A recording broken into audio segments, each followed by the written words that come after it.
ආයුබෝවන් පුතේ හැමෝටම සුබ සන්ධ්‍යාවක් වේවා. හරි. අව කීප දෙනෙක් ඉන්නව ඇඩ් වෙන්න. අපි පටන් ගමු ඒගොල්ලෝ ඇඩ් වෙයි නේද? අපි විනාඩියක් දෙකක් විතර බලමු අපි. හරි. කට්ටිය ඇඩ් වෙනකම් පුතේ අපි මතක් කරගමු මොකද්ද කරමින් සිටියේ සහද මොකද්ද කරන්න ඉන්නේ කියන පාඩම. right? අපි පුතේ ගිය සතියේ සම්පූර්ණයෙන්ම පස්වෙනි පාඩම අවසන් කළා. right? මට මතකයි අපි ටියුට් එකක් සාකච්ඡා කරලා ඉවර කරා නේද? right. ඒතර අද පටන් ගන්න තියෙන පුතේ අපිට අලුත් පාඩම ශ්‍රී ලංකාවට නිදහස ලැබීම. right? ශ්‍රී ලංකාවට නිදහස ලැබීම. හරි. එතකොට පුතේ අපි මේ පාඩමට ටිකක් සමාන පාඩමක් ඉගෙන ගත්ත 9 වසරේ. 9 වසරේදී පුතේ අපි නිදහසෙත් ශ්‍රී ලංකාව කියන පාඩමේදී කතා කරපු කරුණුම තමයි ගොඩක් දුරට මේ පාඩමේදීත් කතා කරන්න තියෙන්නේ. right? ඒ නිසා මේ පාඩමේ තියෙන කරුණු ඔයගොල්ලන්ට ග්‍රහණය කරගන්න එච්චරම අමාරු වෙන්න විදිහක් නැහැ. මොකද 9 වසර එකපාරක් කරපු දෙයක් නැවත ආපහු කිරීමක් තමයි මෙතන සිද්ධ වෙන්නේ. පැහැදිලිද? මෙහෙම දෙයක්ත් තියෙනවා. දැන් මෙතන පොඩක් දේශපාලන කාරණා ටිකක් තියෙනවා මේ පාඩමේ. දේශපාලනේ තියෙනවා. right? එතකොට සමහර අය ඉතින් දේශපාලන සම්බන්ධ උනන්දු නැහැ. ඔය ගෑල්ලම එහෙම කොහොමවත් උනන්දු නැහැ. right? ඔය මැතිවරණ ජයග්‍රහණය කරේ කවුද? අග්‍රාමාත්‍යවටපත් වේ කවුද? මොන ආණ්ඩුක්‍රම ව්‍යවස්ථාද? right? ඒක අකමැති වුණාට පුතේ ඒක හරියට ඉගෙන ගත්තොත් බොහොම රසවත් මාතෘකාවක්. තේරුණාද? අපි මේකදී කතා කරන්න පුතේ ලංකාවට නිදහස ලැබීමේ පසුබිම. right? නිදහසෙන් පස්සේ ලංකාවේ ක්‍රියාත්මක වෙච්ච ආණ්ඩුක්‍රම ව්‍යවස්ථා. right? නිදහසෙන් පස්සේ ලංකාවේ තිබිච්ච මැතිවරණ. right? අපි ඒක තමයි පුතේ මේකදී කතා කරන්නේ. right? ඔයගොල්ලෝ දැනට දන්නවා සරලව. right? නිදහසෙන් පස්සේ මෙරටේ ආණ්ඩුක්‍රම ව්‍යවස්ථා තුනක් ක්‍රියාත්මක. සෝල්බර් ව්‍යවස්ථාව, 1972 ව්‍යවස්ථාව, 1978 ව්‍යවස්ථාව. දැනට පුතේ මේ රට පාලනය වෙන්නේ 1978 ව්‍යවස්ථාව. එතකොට අපි මේ පාඩමේදී අපිව පාලනය වෙන ආණ්ඩුක්‍රම ව්‍යවස්ථාව පිළිබඳව හොඳ අවබෝධයක් ගන්න. විභාගේ පැත්තකින් තිබ්බොත් right? මේ රටේ ජීවත් වෙන පුරවැසියෙක් විදිහට පුතේ මේ රටේ ආණ්ඩුක්‍රම ව්‍යවස්ථාව පිළිබඳව අවබෝධයක් ලැබීමත් හරි වැදගත්. right? ඒ නිසා 78 ව්‍යවස්ථාව පිළිබඳව හොඳ විස්තරයක් අපිට මේ පාඩමේදී ඉගෙන ගන්න පුළුවන්. අලුත් ව්‍යවස්ථාවක් හදනවා කියලා කියනවා. තාම හැදෙන පාඩක් නෑ. නැත්තම් තව කාලෙකදී මේ ආණ්ඩුක්‍රම ව්‍යවස්ථාවම තමයි. තේරුණාද? හරි. දැන් පුතේ අපි බලමු මේ ලංකාවට නිදහස ලැබීමේ පසුබිම පිළිබඳව. right? අපි කලින් පාඩම් වලදී ඉගෙන ගත්ත ලංකාවට නිදහස අහිමි වෙච්ච ආකාරය පිළිබඳව. ලංකාවට නිදහස අහිමි කරන්න පුතේ බොහෝ ජාතීන් බොහෝ කල් ඉඳන් උත්සාහ කරා. ඔය වැඩේ පටන් ගන්න මුලින්ම ඉන්දියාව ඔය අනුරාධපුර යුගයේ මැද භාගයේ වගේ ඉඳලා පුතේ නිරන්තරයෙන් මේ රට අල්ලන්න උත්සාහ කරා. right? අනුරාධපුර යුගයේ පොළොන්නරු යුගයේ දඹදිව යාපහුව වෙනසක් තිබෙන්නේ නැහැ. ඒගොල්ලෝ සෑහෙන උත්සාහ කරා. නමුත් කවදාවත් මේ රට ඒගොල්ලෝට යටත් කරගන්න බැරි වුණා. ඊට පස්සේ කාලෙක පුතේ එනවනේ මේ යුරෝපා ජාතීන් ලංකාවට. මුලින් වෙන්නේ පෘතුගීසි. පෘතුගීසීන්ටත් බැරි වෙනවා ලංකාව යටත් කරගන්න සම්පූර්ණ. ඊට පස්සේ එනවා ලන්දේසි. ලන්දේසීන්ටත් බැරි වෙනවා. ඊට පස්සේ එනවා පුතේ ඉංග්‍රීසි. කාටවත් කරන්න බැරි හපංකමක් පුතේ ඉංග්‍රීසින්. හපංකමක් තමයි පැහැදිලිද? මොකද ලංකා ඉතිහාසය තුල පුතේ කිසිම විදේශ ජාතියකට ලංකාව යටත් කරගන්න බැරි වුණා. හැබැයි 1815 දී බ්‍රිතාන්‍යයන් මේ රට සම්පූර්ණයෙන්ම යටත් කරගත්තා. right?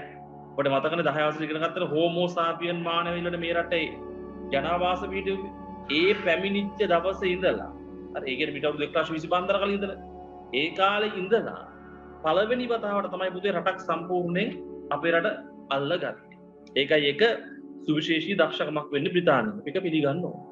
right? ඊළඟට පුතේ ඒගොල්ලෝ 1815 මේ රට යටත් කරගෙන 1948 පෙබරවාරි 4 දක්වා අවුරුදු 133ක් මේ රට පාලනය කරා. අවුරුදු කීයක්ද? අවුරුදු 133ක් මේ රට පාලනය කරා. අපි කලින් පාඩම් වලදී කතා කරේ පුතේ ඔන්න ඔය අවුරුදු 133 තුල ලංකාවේ දේශපාලනය කොහොමද වෙනස් වුනේ? right? ඊට පස්සේ අපි කතා කරා ලංකාවේ සමාජය කොහොමද වෙනස් වුනේ කියලා. ඒතර මේ පාඩම් වලට සම්බන්ධයි මේ පාඩම. right? දේශපාලන වෙනස් වෙච්ච කාරණා ටික මතක තියාගන්න අවශ්‍ය වෙනවා මෙතෙන් අපිට ටිකක්. හරි. එතකොට පුතේ අපි දැන් බලමු අපිව දේශපාලන වෙනස් වීම කියන පාඩමේදී අන්තිමට නැවැත්වුවේ ඩොනමෝර් ආණ්ඩුක්‍රම ව්‍යවස්ථාව. රයිට්? ඊට පස්සේ අපි ගිහුවා ලංකාවට නිදහස ලබා දීම පිළිබඳව සලකා බලන්න ඩොනමෝර් කොමිසම ඩොනමෝර් ආණ්ඩුක්‍රම ව්‍යවස්ථාව ක්‍රියාත්මක කරන සමයේදී පස්සේ කාලෙක එවනවා සෝල්බරි කොමිසම කියලා කොමිසම. ඔතනින් තමයි අපි දෙද්දි නතර වුණේ. දැන් එතනින් පස්සේ බලමු කොහොමද ලංකාවට නිදහස ලැබුණේ සහ සෝල්බරි ආණ්ඩුක්‍රම ව්‍යවස්ථාව ලංකාවට ලැබුණේ කොහොමද කියන කාරණේ. රයිට්. ඔකට මතක ඇති පුතේ. ඔය ඩොනමෝර් ආණ්ඩුක්‍රමෙන් අපේ රටේ නායකයන්ට අර්ධ වගකීමක් තමයි ලැබුණේ. අර්ධ වගකීමක් කියලා කියන්නේ පුතේ අපිට සෞඛ්‍ය, කෘෂිකර්මාන්තය, ගමනාගමනය වගේ අංශවල යම් යම් බලතල දුන්නා. හැබැයි ආරක්ෂාව, රාජ්‍ය පරිපාලන වගේ වැදගත්ම දේවල් තිබ්බේ බ්‍රිතාන්‍යයෙන්. ආණ්ඩුකාරයට තාමත් බලතල තිබ්බ සෑහෙන. ඒ නිසා තමයි අපි කියන්නේ අර්ධ වගකීම් සහිත ආණ්ඩු ක්‍රමය. ඒතර අපේ නායකයෝ කිව්වා අපිට ඕක මදි. අපිට දෙන්න ඊට වඩා වගකීම් සහිත ආණ්ඩු ක්‍රමයක්. රයිට්? අපේ රටේ නායකයෝ ඉල්ලුවා පුතේ අපිට ලබා දෙන්න අභ්‍යන්තර බලතල සම්පූර්ණයෙන්ම ශ්‍රී ලාංකිකයන්ට ලැබෙන ආණ්ඩු ක්‍රමය. අභ්‍යන්තර බලතල සම්පූර්ණ ශ්‍රී ලංකාවට ලැබෙන ආණ්ඩු ක්‍රමයක් කියලා පුතේ එතනින් බලාපොරොත්තු වෙන්නේ කැබිනට් ආණ්ඩු ක්‍රමය. ඒ කියන්නේ අපේ නායකයෝ අපිට දෙන්න අගමැති ප්‍රමුඛ කැබිනට් මණ්ඩලයකින් රට පාලනය කිරීමේ ක්‍රමවේදයක් ලබා දෙන්න. හැබැයි පුතේ අපේ ජාතික සංගමේ නායකයෝ අමාත්‍ය මණ්ඩලයේ නායකයෝ එතෙන්දී මේ අදහස් කරේ මේ අපිට සම්පූර්ණ නිදහසක් අවශ්‍යයි කියන කතාවත් මේගොල්ලෝ අදහස් කරා. ඒගොල්ලෝ කිව්වේ අපිට නිදහස දෙන්න රයිට්. හැබැයි බ්‍රිතාන්‍ය පොදු රාජ්‍ය මණ්ඩල නිදහස තමයි අපේ නායකයෝ බලාපොරොත්තු වෙන්නේ. මම තේරුම් කරලා දෙන්න මොකක්ද කියන කතාව රයිට්. ඔය අපේ නායකයන්ට අවශ්‍ය පුතේ බ්‍රිතාන්‍යයන් යටතේ ඉඳලම දේශපාලන බාධාට තමයි ගන්න. නගදියන ඔය මේවා මූලිකත්වයේ ගන්න කළු සුදුරි කෙනෙකුත් ඒගොල්ලෝ බ්‍රිතාන්‍යයන්ගේ සම්පූර්ණ නිදහසක් අවශ්‍ය වුණේ. හැබැයි යම් නිදහසක් බලාපොරොත්තු වුණා. සහ අලුත් ආණ්ඩුක්‍රම ව්‍යවස්ථාවක් ඒගොල්ලෝ බලාපොරොත්තු වුණා දේශපාලන බලතල ඒගොල්ලන්ට ලැබෙයි. හරි. දැන් ඕක ඒගොල්ලන් අරමුණු දැන් තේරෙනවනේ ඒගොල්ලන්ට වඩා පුතේ බ්‍රිතාන්‍යයන් යටතේම දේශපාලන බලතලට ඒගොල්ලෝ අතර ගන්න සහ නිදහස ලබා ගන්න. එතකොට පුතේ මේ ඩොනමෝර් කොමිසම සම්බන්ධයෙන් අපි යෝජනා චෝදනා ඉදිරිපත් කරාම බ්‍රිතාන්‍යයන් ඒක මුලින් එච්චර ගණන් ගත්තේ නෑ. පස්සේ බලමු. කොහොම තියෙද්දි රයිට් 1939 දී පුතේ දෙවන ලෝක මහා සංග්‍රාමය ආරම්භ. දෙවන ලෝක මහා සංග්‍රාමය ආරම්භ වුණාම පුතේ ලංකාවේ උදව්ව බ්‍රිතාන්‍යයන්ට අවශ්‍යයි. රයිට්? ඔයගොල්ලෝ දන්නවා දෙවන ලෝක මහා සංග්‍රාමයේ එක පැත්තක ඉන්නවා ජර්මනිය, ඉතාලිය, ජපානය. අනිත් පැත්තේ බ්‍රිතාන්‍ය, ඇමරිකාව, රුසියාව. ඒතර පුතේ ජපානය ආසියාවේ හැම රටක්ම අල්ලගෙන හිටියේ. අල්ලගන්න බැරුනේ පුතේ ලංකාවයි ඉන්දියාවයි විතරයි. බැරි වෙලාවත් ලංකාවත් අල්ලගත්තා නම් ඉන්දියාවත් අල්ලගන්න. මුළු ආසියාවම නැති වෙනවා යුරෝපා ජාති විශ්ව බ්‍රිතාන්‍යය. ඒතර ලංකාවේ ඉන්න අය පුතේ බැරි වෙලාවත් ජපානය පැත්තට උදව් කරන්න කිව්වා. එහෙම ප්‍රශ්නයක් මතුවෙන්න පුළුවන්. ඒ නිසා ඔය කාලේ අපේ නායකයෝ යම් ඉල්ලීමක් කරාම බ්‍රිතාන්‍යයෙන් අනේ අපි ගණන් ගන්නයි කියන මතය හිටියනේ. අපේ නායකයෝ කියනවා අපිට දෙන්න කැබිනට් ආණ්ඩු ක්‍රමයක්. නිදහස ලබා දෙන්න කටයුතු කරන්න. ඒතර බ්‍රිතාන්‍යයන් දැන් යුද්ධ පටන් ගත්තට පස්සේ ඒගොල්ලන්ගේ අර අපි කියන ටෝන් එක වෙනස් වුණා. ඒගොල්ලෝ කියනවා හරි අපිට දැන් මේ යුද්ධ වෙලාවේ ඕගොල්ලෝ උදව් කරා සම්පූර්ණ සහාය ලබා දෙන්න. යුද්ධෙන් පස්සේ අපි මේ පිළිබඳව සලකා බලන්න. ඒතර අපේ අමාත්‍ය මණ්ඩලය පුතේ ඒකට එකඟ වෙනවා. ඩොනමෝර් අමාත්‍ය මණ්ඩලය. විශේෂයෙන්ම ඩී.එස්. සරක මහතා ඇතුළු පිරිස. ඒගොල්ලෝ පුතේ දෙවන ලෝක මහා සංග්‍රාමයේදී පුතේ අපේ රටේ මිනිස්සුන්ගේ පාක්ෂිකභාවය, අපේ ආණ්ඩුවේ සම්පූර්ණ සහාය, ඇමතිවරුන්ගේ සම්පූර්ණ සහාය බ්‍රිතාන්‍යයන්ට ලබා දෙනවා. ඒක බ්‍රිතාන්‍යයට ලොකු උදව්වක් වෙනවා. මොකද ඒගොල්ලන්ගේ ප්‍රධාන නාවික කඳවුර තිබ්බේ ලංකාවේ ත්‍රිකුණාමල වරයි. අපේ සපෝට් එක හරි වැදගත් වුණා ඒගොල්ලන්ට. තේරුණාද? හරි. දැන් ඕන පුතේ දැන් ඒගොල්ලන්ගේ ආරක්ෂක මණ්ඩලය කියලා එකක් හදුවා. ඒකෙත් අපේ හිටියා ඩී.එස්. සේනක මහත්තයා. සමාජිකයෙක් විදියට. දැන් 1945 වගේ කාලේ ආසන්න වෙනකොට පුතේ යුද්ධ අවසන් භාගය. යුද්ධ ඉවර වෙමින් තිබ්බා. 44 වෙනකොට ඉවර වෙමින් තිබ්බා. එතකොට අපේ නායකයෝ මතක් කරා කෝ පොරොන්දු. අපිට දෙන්න ආණ්ඩුක්‍රම ව්‍යවස්ථාව. යුද්ධ ඉවරයි. දැන් ජර්මනිය පෙරදමින් යන්නේ. ජපානය පෙරදමින් යන්නේ. රයිට්? එතකොට ඒගොල්ලෝ පොරොන්දු වෙච්ච විදිහට පුතේ ලංකාවට 1944 දී එවනවා සෝල්බරි කොමිසම කියලා කොමිසම. සෝල්බරි කොමිසම. සෝල්බරි සාමිවරය තමයි පුතේ ඒ කොමිසමේ ප්‍රධානත්වය දරන්නේ. ඒ නිසා තමයි අපි ඒකට සෝල්බරි කොමිසම කියලා කියන්නේ. තේරුණාද? රයිට්. එක්කෙනෙක් ප්‍රශ්නයක් අහලා දෙනවා ලෝක යුද්ධ වලින් අපිටත් පහර වැදුනද කියලා. ඔව්. අපිට ලොකු ප්‍රශ්නයක් වුණේ නැහැ පුතේ ජපානයේ ලංකාවටත් බෝම්බ දැම්මා. ත්‍රිකුණාමලටයි කොළඹටයි දෙකටම බෝම්බ දානවා. බ්‍රිතාන්‍ය කඳවුරු මෙහෙ තිබිච්ච නිසා. දැන් ත්‍රිකුණාමලට ටාගට් එක ගන්න බැරි වුණා මොකද නැවුනේ. මං කොහොමද ත්‍රිකුණාමල වර වැදගත්ව කතා කරන්න මුලින්ම. ත්‍රිකුණාමල වරායේ තියෙන පීඩීපත් එක්ක පුතේ උඩින් ඇවිල්ලා බැලුවොත් නැව් ටික පේන්නේ නැති නේද? හැංගිලා තියෙන්නේ. හරි. ඔය ත්‍රිකුණාමල තියෙන තෙල් ටැංකිය වලට බෝම්බ දැම්මෙත් ඒ වෙලාවේ තමයි ජපාන් ජාතික. රයිට්. රයිට්. නමුත් අපිට ලොකු බරපතල ප්‍රශ්නයක් උන්නේ නැහැ පුතේ. රයිට්. රයිට්. කොහොම හරි පුතේ ඔන්න දැන් සෝල්බරි සාමියෝරය ලංකාවට ඇවිල්ලා පුතේ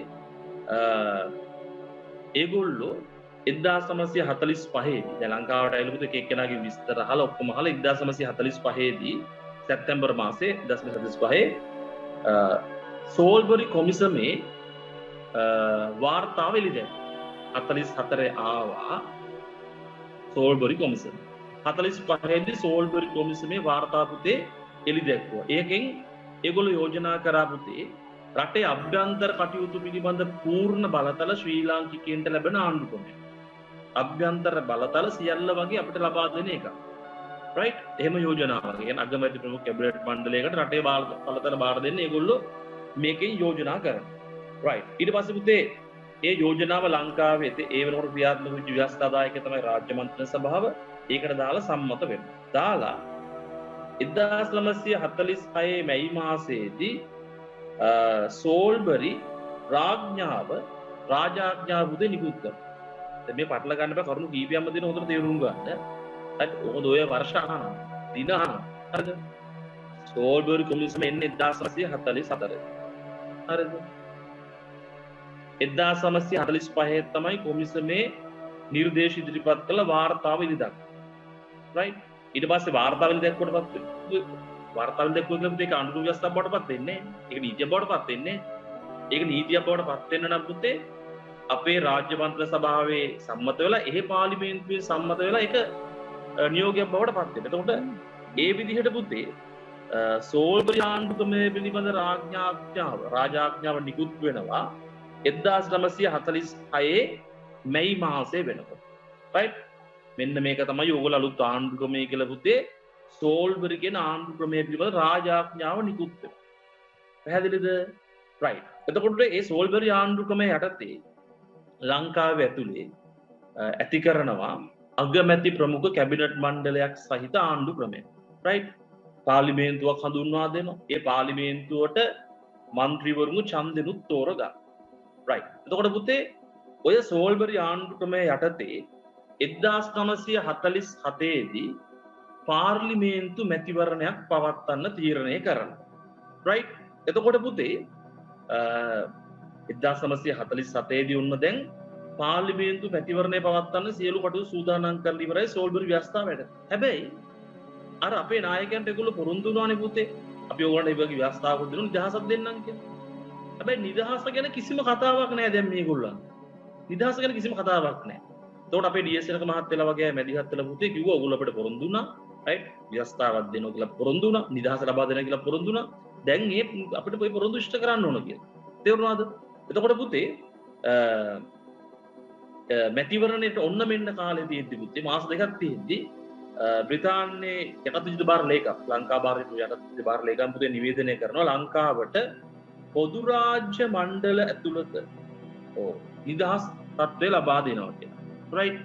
ඒ කියන්නේ පුතේ ලංකාවට දෙනවා කියලා ඒගොල්ලෝ පොරොන්දු වෙන්නේ පුතේ පොදු රාජ්‍ය මණ්ඩලීය නිදහස. ඔකට තව වචනයකින් කිව්වොත් ඩොමීනියන් නිදහස. රයිට්? ඒ කියන්නේ පුතේ බ්‍රිතාන්‍යයන් යටතේම සම්පූර්ණ දේශ බලතල අපිට ලබා දීමේ ක්‍රමයක් තමයි ඔය ඩොමීනියන් නිදහස. නැත්නම් පොදු රාජ්‍ය මණ්ඩලීය නිදහස කියලා කියන්නේ. ඒතර අපේ නායකයෝ ඉල්ලුවොත් එහෙම නිදහසක් දෙන්න කියලා තමයි. හරි. දැන් පුතේ ඔන්න දැන් දෙනවා කියලා කිව්ව විතරයි. තාම දුන්නේ නැහැ. හරිද? එහෙම කියලා ඔන්න 1947 පළවෙනි පාර්ලිමේන්තු මැතිවරණය පවත්වනවා. එතකොට පුතේ ලංකාවේ දේශපාලන පක්ෂ කීපයක් බිහිවලා තිබ්බා. ලංකා සමාජ පක්ෂය, ද්‍රවිඩ සංගමය, කම්කරු පක්ෂය, කොමියුනිස්ට් පක්ෂය තා ඡන්දය කිට්ටු කරලා පුතේ අලුත් පක්ෂයක් බිහි වුණා එක්සත් ජාතික පක්ෂය කියලා. රයිට්? ඔය එක්සත් ජාතික පක්ෂය තමයි අර අපි කලින් කතා කරපු උගත් මධ්‍යම පන්ති ලංකාවේ සල්ලි හම්බ කරගත්තු පිරිස උගත් පිරිස ඒගොල්ලෝ ගොනු වෙන්නේ පුතේ විශේෂයෙන්ම ධනපති පන්තුවේ ගොනු වෙන්නේ පුතේ එක්සත් ජාතික පක්ෂය හරහා. හරි. එතකොට දැන් ඔන්න 1947 පාර්ලිමේන්තු මැතිවරණයේ පුතේ එක්සත් ජාතික පක්ෂය ජයග්‍රහණය කරනවා. ඔයාලට පේනවා ඇති දාලා තියෙනවා 83 වෙනි පිටුවේ එක්සත් ජාතික පක්ෂයට ආසන 42ක් ලැබුණා කියලා. රයිට්? ඔක්කොම 42 42 පුතේ ආණ්ඩුව පිටවන්න බෑ. අඩුම ගානේ 50ට වඩා වැඩි සංඛ්‍යාවක් තියෙන 53ක්වත් තියෙනවා. හරි മന്ത്രിයෝ සංඛ්‍යාව. රයිට්. නමුත් එක්සත් ජාතික පක්ෂයේ ස්වාධීන മന്ത്രിවරුන්ගේ සහාය අරගෙන පුතේ ඔන්න DS ව්‍යවස්ථාවකට තියෙන කවුරුම තවපාස විස්තර කරනවා. හොඳේ මම මේ තාම කියන්නේ නිදහස ලබා ගැනීමේ කතාව මේ කියන්නේ. රයිට්. ඔන්න DS ජනක මහත්තයා පුතේ කොහොම හරි සහාය අරගෙන එයාට පුළුවන්කම ලැබෙනවා පුතේ රයිට් මැතිවරණ ප්‍රතිඵල එනවාද? පුතේ මැතිවරණ ප්‍රතිඵලත් එනවා. මැතිවරණ ප්‍රතිඵලත් එනවා. තාම නිදහස දීලා නැහැ. රයිට්. ඊට පස්සේ පුතේ DS ජනක මහත්තයාව අගමැති විදිහට තෝරාපත් කරගන්න. රයිට්. එයා 1947 දී පුතේ ඔන්න ලංකාවේ පළවෙනි අග්‍රාමාත්‍යවරයා වශයෙන් දියුරුම් දෙයි. රයිට්. එතකොට පුතේ ඉංග්‍රීසියෙන් තවදුරටත් කල් දානවා පුතේ. තවදුරටත් කල් දානවා පුතේ මේ ලංකාවට නිදහස ලබා දී. තේරුණාද? එතකොට දැන් පුතේ 1947 වෙනකොට පුතේ මේ ඉන්දියාවට නිදහස දීලා ඉවරයි. තේරුණාද? රයිට් එක්කෙනෙක් අහලා තියෙනවා මැතිවරණ ප්‍රතිඵල පාඩම් කරන්න ඕනද කියලා. ඒක හැමෝගෙම නම් ඒක මතක් නැහැ. හැබැයි එක්සත් ජාතික පක්ෂයට 42ක් තිබ්බයි කියලා මතක තියාගත්තා නම් ඇති. අනිත් ඒවා නම් ඕනේ නැහැ. කවදාවත් අහලා නැහැ. හරි. දැන් පුතේ ඔන්න බලන්න. Right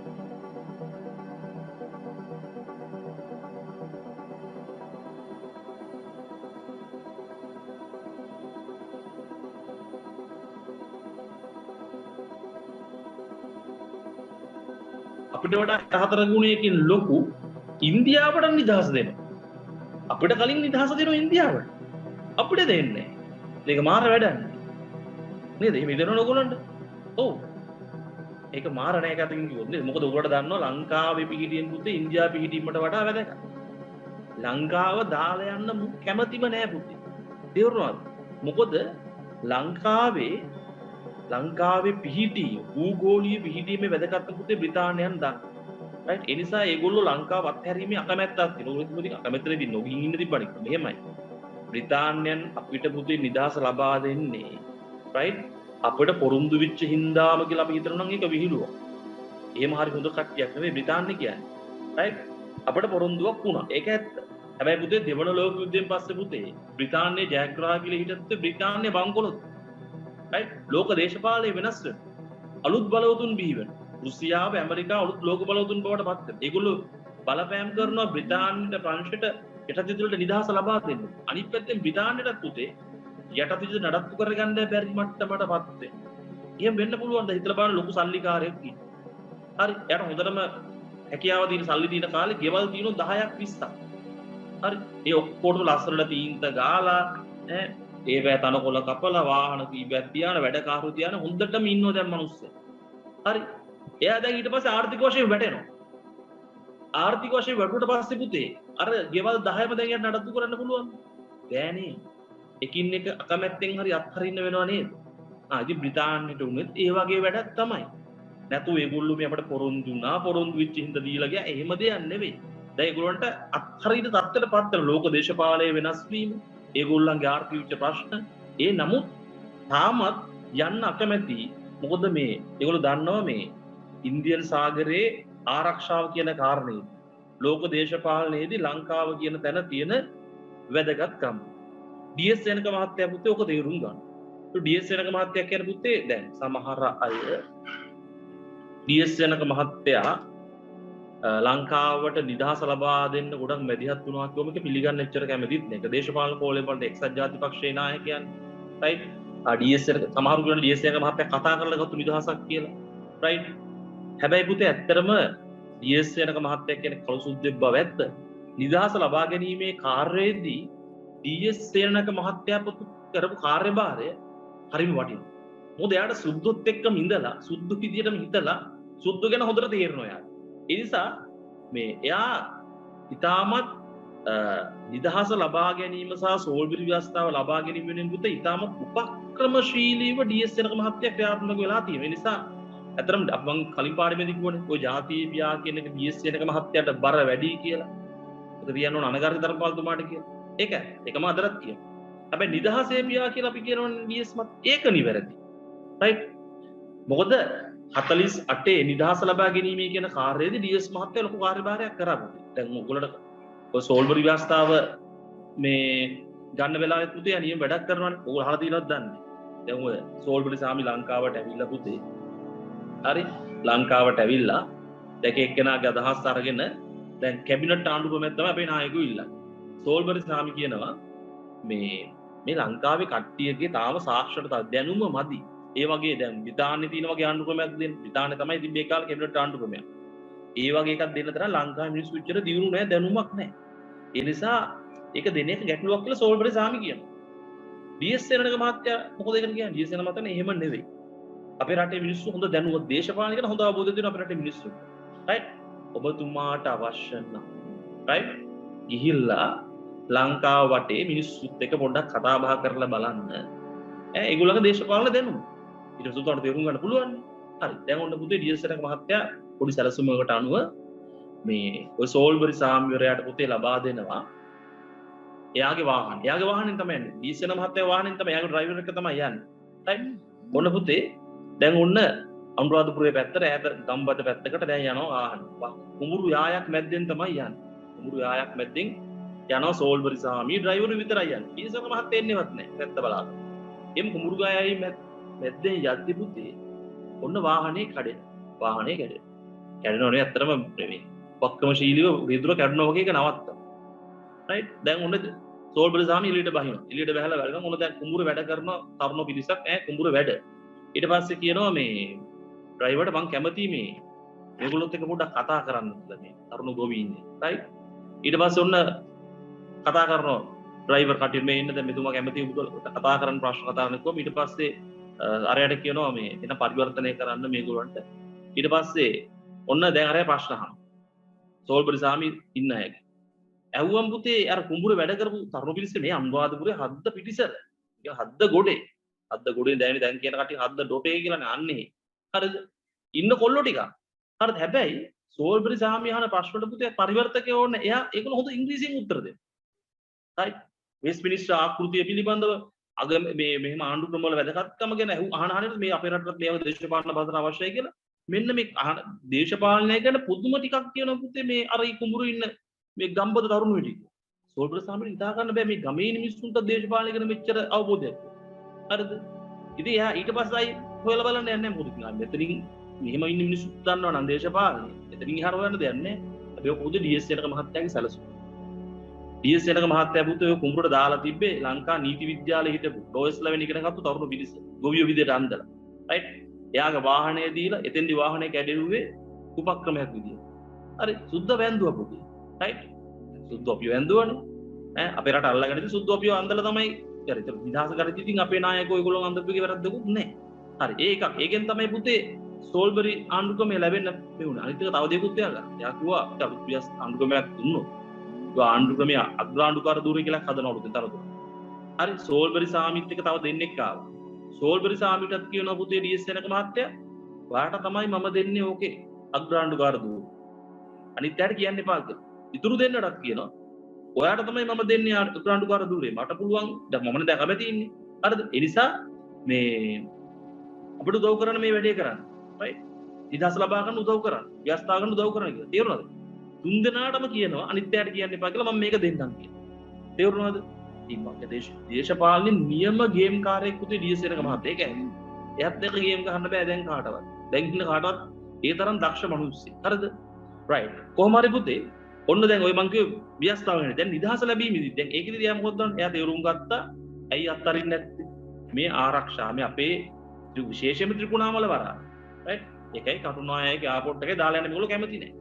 right? එතකොට ඩීඑස් සේනක මහත්තයා පුතේ එකඟ වෙනවා අත්සන් කරන්න ගිවිසුම් දෙකක් බ්‍රිතාන්‍ය ආණ්ඩුවත් එක්ක පුතේ ආරක්ෂක හා බාහිර කටයුතු ගිවිසුම කියලා. ඒ ගිවිසුම් දෙක නිදහස ලබා දෙන්න හේතුවක් වෙනවා බ්‍රිතාන්‍යයට. මොකද ඒ ගිවිසුම් දෙකෙන් ඒගොල්ලන් හිතේ තියෙන අර ප්‍රශ්නේ විසඳෙනවා. ඇයි අපිට නිදහස දුන්නට පස්සේ මේ භූමියයි පාවිච්චි කරන්න බැරි වී ආරක්ෂාව ඒ ප්‍රශ්න විසඳෙනවා. right? right? එකක් තමයි ආරක්ෂක ගිවිසුම අනිත් එක බාහිර කටයුතු ගිවිසුම. ඒ ගහන්නේ පුතේ 1947 නොවැම්බර් මාසෙ. දැන් ඡන්දෙනුත් පස්සේ අගමැති වුණාට පස්සේ අගමැතිත් එක්ක තමයි පුතේ මේ ගිවිසුම් දෙක ගහන්නේ. මොකද්ද බලමු මේ ගිවිසුම් දෙකේ තියෙන්නේ? ආරක්ෂක ගිවිසුමට අනුව අවශ්‍ය අවස්ථාවලදී බ්‍රිතාන්‍යයේ නාවික ගුවන් හා සෙසු යුද්ධ කටයුතු වලට මෙරට භූමිය භාවිතා කිරීමට ඉඩ ලබා දී ඔන්න ඔක තමයි වලට පිට ලොකුම වුණා. රයිට්. ඕන වෙලාවක අපේ වරායන් අපේ ගුවන් තොටුපොළ බ්‍රිතාන්‍යයන්ට භාවිතා කරන්න පුළුවන් ආරක්ෂක කටයුතු වෙනවා. ඒවර දැනුත් පුතේ ලෝක බලවතුන් අපිත් එක්ක ගිවිසුම් ගන්න උත්සාහ කරනකොට සෑහෙන ඇමරිකාව සෑහෙන උත්සාහ කරනවා වගේ ගිවිසුම් ගහ ගන්න. ගිවිසුම් ගැහුවා කියලා කියනවා මේගොල්ලෝ. රයිට්. චීනෙත් උත්සාහ කරනවා. ඉන්දියාව හැමෝම උත්සාහ කරන පුතේ මේ ලංකාවේ භූමිය ආරක්ෂක කටයුතු වලට ගිවිසුම් ගහ ගන්න. මොකද ඒගොල්ලන්ට මේ භූමිය පාවිච්චි කරනවා. මොකක්ද ඉන්දියාවේ මේ ඉන්දියන් සාගරයේ ආසියා ගැටුමක් ඇති වුණොත් පුතේ ඉදිරියේදී. රයිට්. ලංකාව භූමිය ගන්න එකට හරි වටිනවා. රයිට්. ඒ නිසා තමයි තාමත් ඒ මේ උමනාව දින්න. හරි. කොහොම හරි පුතේ වුණ දැන් බ්‍රිතාන්‍යයන් පෝට් සිටි එක සම්බන්ධයෙන් පෝට් සිටි එක පුතේ නම් එතන යන්නේ ආර්ථික අරමුණත් එක්ක. රයිට්. හැබැයි ඉතින් අනිත් අය ආරක්ෂක කටයුතුත් එක්ක බය වෙනවා. මොකද එතනට චීන කකුල තියා චීනේ හදන්නේ පුතේ උදව් කිරීමේ පිටින් දාලා හෝ ලංකාවේ කකුල තියා ගන්න තමයි. ඔය හැමෝම try කරන්නේ ඒකට තමයි. තේරුණාද? රයිට්. කිසිම කෙනෙක් අපිට ඇත්ත ආදරයට එන්නේ නැහැ. චීනෙවත් ඇමරිකාවත් ඉන්දියාවත් කවුරු අපිට ආදරයට එන්නේ නැහැ පුතේ. ඒගොල්ලෝ එන්නේ ඒගොල්ලන්ට ආදරේ. හැබැයි අපි තේරුම් ගන්න ඕන ඒ නායකෙන් අපිට අවමහානීය නායකෙන් උදව්වත් අරගෙන වැඩේ බැලන්ස් කරගෙන යන්න. රයිට්. කොහොම හරි පුතේ ඔන්න දැන් අවසර ලබා දෙනවා මේ විදිහට ආරක්ෂක ගිවිසුමෙන් කැමති විදිහට පාවිච්චි කරන්න. දැන් ඔයගොල්ලෝ දන්නවද දන්නේ නැහැ. දැන් 1948 පෙබරවාරි 4 නිදහස ලැබුණානේ. සුදු මෙරට ගියා කියලා කියනවනේ. හැබැයි ත්‍රිකුණාමලයේ තිබිච්ච බ්‍රිතාන්‍ය නාවික හමුදා කඳවුර අයින් කරේ නැහැ. ඒක දිගටම තිබ්බා. රයිට්. කටුනායක එයාපෝට් එකේ තිබිච්ච රාජකීය ගුවන් හමුදාව බ්‍රිතාන්‍ය ඒගොල්ලෝ ගියේ නැහැ. ඒගොල්ලෝ දිගටම හිටියා. ඇයි ඉන්න පුළුවන් ඒගොල්ලෝ? ඇයි මේ ගිවිසුමට අනුව ඒගොල්ලෝ මේ භූමිය ආරක්ෂක කටයුතු වලින් භාවිතා කරන්න පුළුවන්. රයිට්. 1956 දී බණ්ඩාරනායක මහත්තයා ඇවිල්ලා මේ ගිවිසුම අවශ්‍ය කළා ඒගොල්ලන්ට දැන් යන්න කියන කම්ම බ්‍රිතාන්‍යයන් මේ රටෙන් ගියේ නැහැ පුතේ. ත්‍රිකුණාමල නිසා කටුනායක මේ ගිවිසුම ඉන්නත් පුළුවන්. රයිට්. ඊළඟ ගිවිසුම බලමු. ඊළඟ ගිවිසුම තමයි පුතේ බාහිර කටයුතු පිළිබඳ ගිවිසුම. බාහිර කටයුතු පිළිබඳ ගිවිසුමේ තියෙන කතාව වලට හරි ලස්සන කතාවක් කියන්නේ ඒක. ලංකාව ජාත්‍යන්තර සම්බන්ධතා ගොඩනගා ගැනීමේදී බ්‍රිතාන්‍යයේ සහාය මෙරටට ලබා දීම කැමැත්ත ප්‍රකාශ වී. හිතනදී මේක නම් ඉතින් එච්චර ප්‍රශ්නයක් නෙවෙයිනේ කියන්නේ. ඒ කියන්නේ දැන් ලංකාව නිදහස් වුණාට පස්සේ නිදහස් වෙන්න කලින් මේ ගිවිසුම ගහන්නේ. අපි රටවල් එක්ක සම්බන්ධතා පවත්වද්දී ඒ සඳහා බ්‍රිතාන්‍ය සහාය දෙනවලු අපිට ඒගොල්ලොත් එක්ක සම්බන්ධ බව. හරි. ඉතින් හොඳ දෙයක් වගේ තමයි පේන්නේ. නමුත් ඔය නොකිය මොකක්ද දන්නවද කියන්නේ? නිදහසෙන් පස්සේ අපි සම්බන්ධතා පවත්වන්න ඕන බ්‍රිතාන්‍ය කැමති රටවල් එක්ක විතරයි. ඒක තමයි මේක කියන්නේ.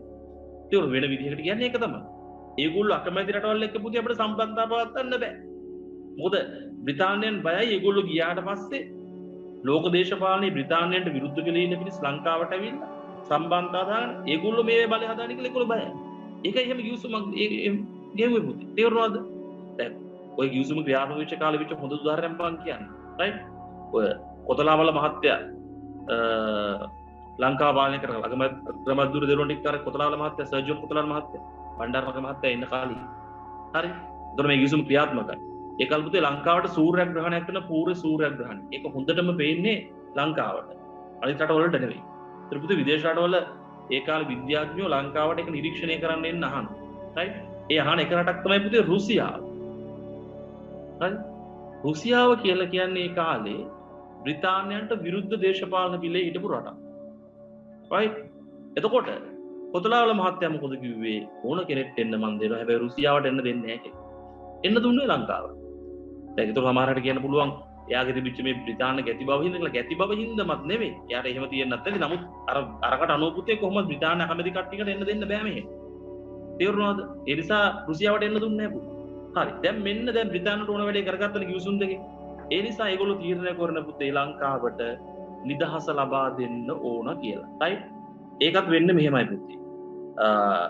1947 දෙසැම්බර් 19 ලංකා ස්වාධීනතා රාජාඥාව කියන එක බ්‍රිතාන්‍ය පාර්ලිමේන්තුවේ සම්මත කරනවා. රයිට්. ඔකෙන් දැන් මොකද පුතේ අපිට නිදහස ලබා දෙනවා කියන එක ඒගොල්ලන්ගේ පාර්ලිමේන්තුවේ සම්මත වෙනවා.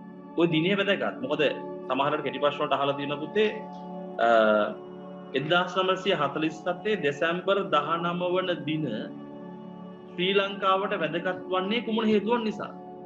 right 1947 දෙසැම්බර් 19 ඒ දින එකපාරට ඔකට මතක හිටින්නේ නැහැ. එදා මොකද ඇත්තට මුණී කියලා හිතනවා. එදා තමයි ලංකා ස්වාධීනතා රාජාඥාව බ්‍රිතාන්‍ය පාර්ලිමේන්තුවේ සම්මත වුණා. දැන් රාජාඥාව කියව පටල ගන්න එපා කළුත් රාජාඥාවක් ගැන කිව්වා.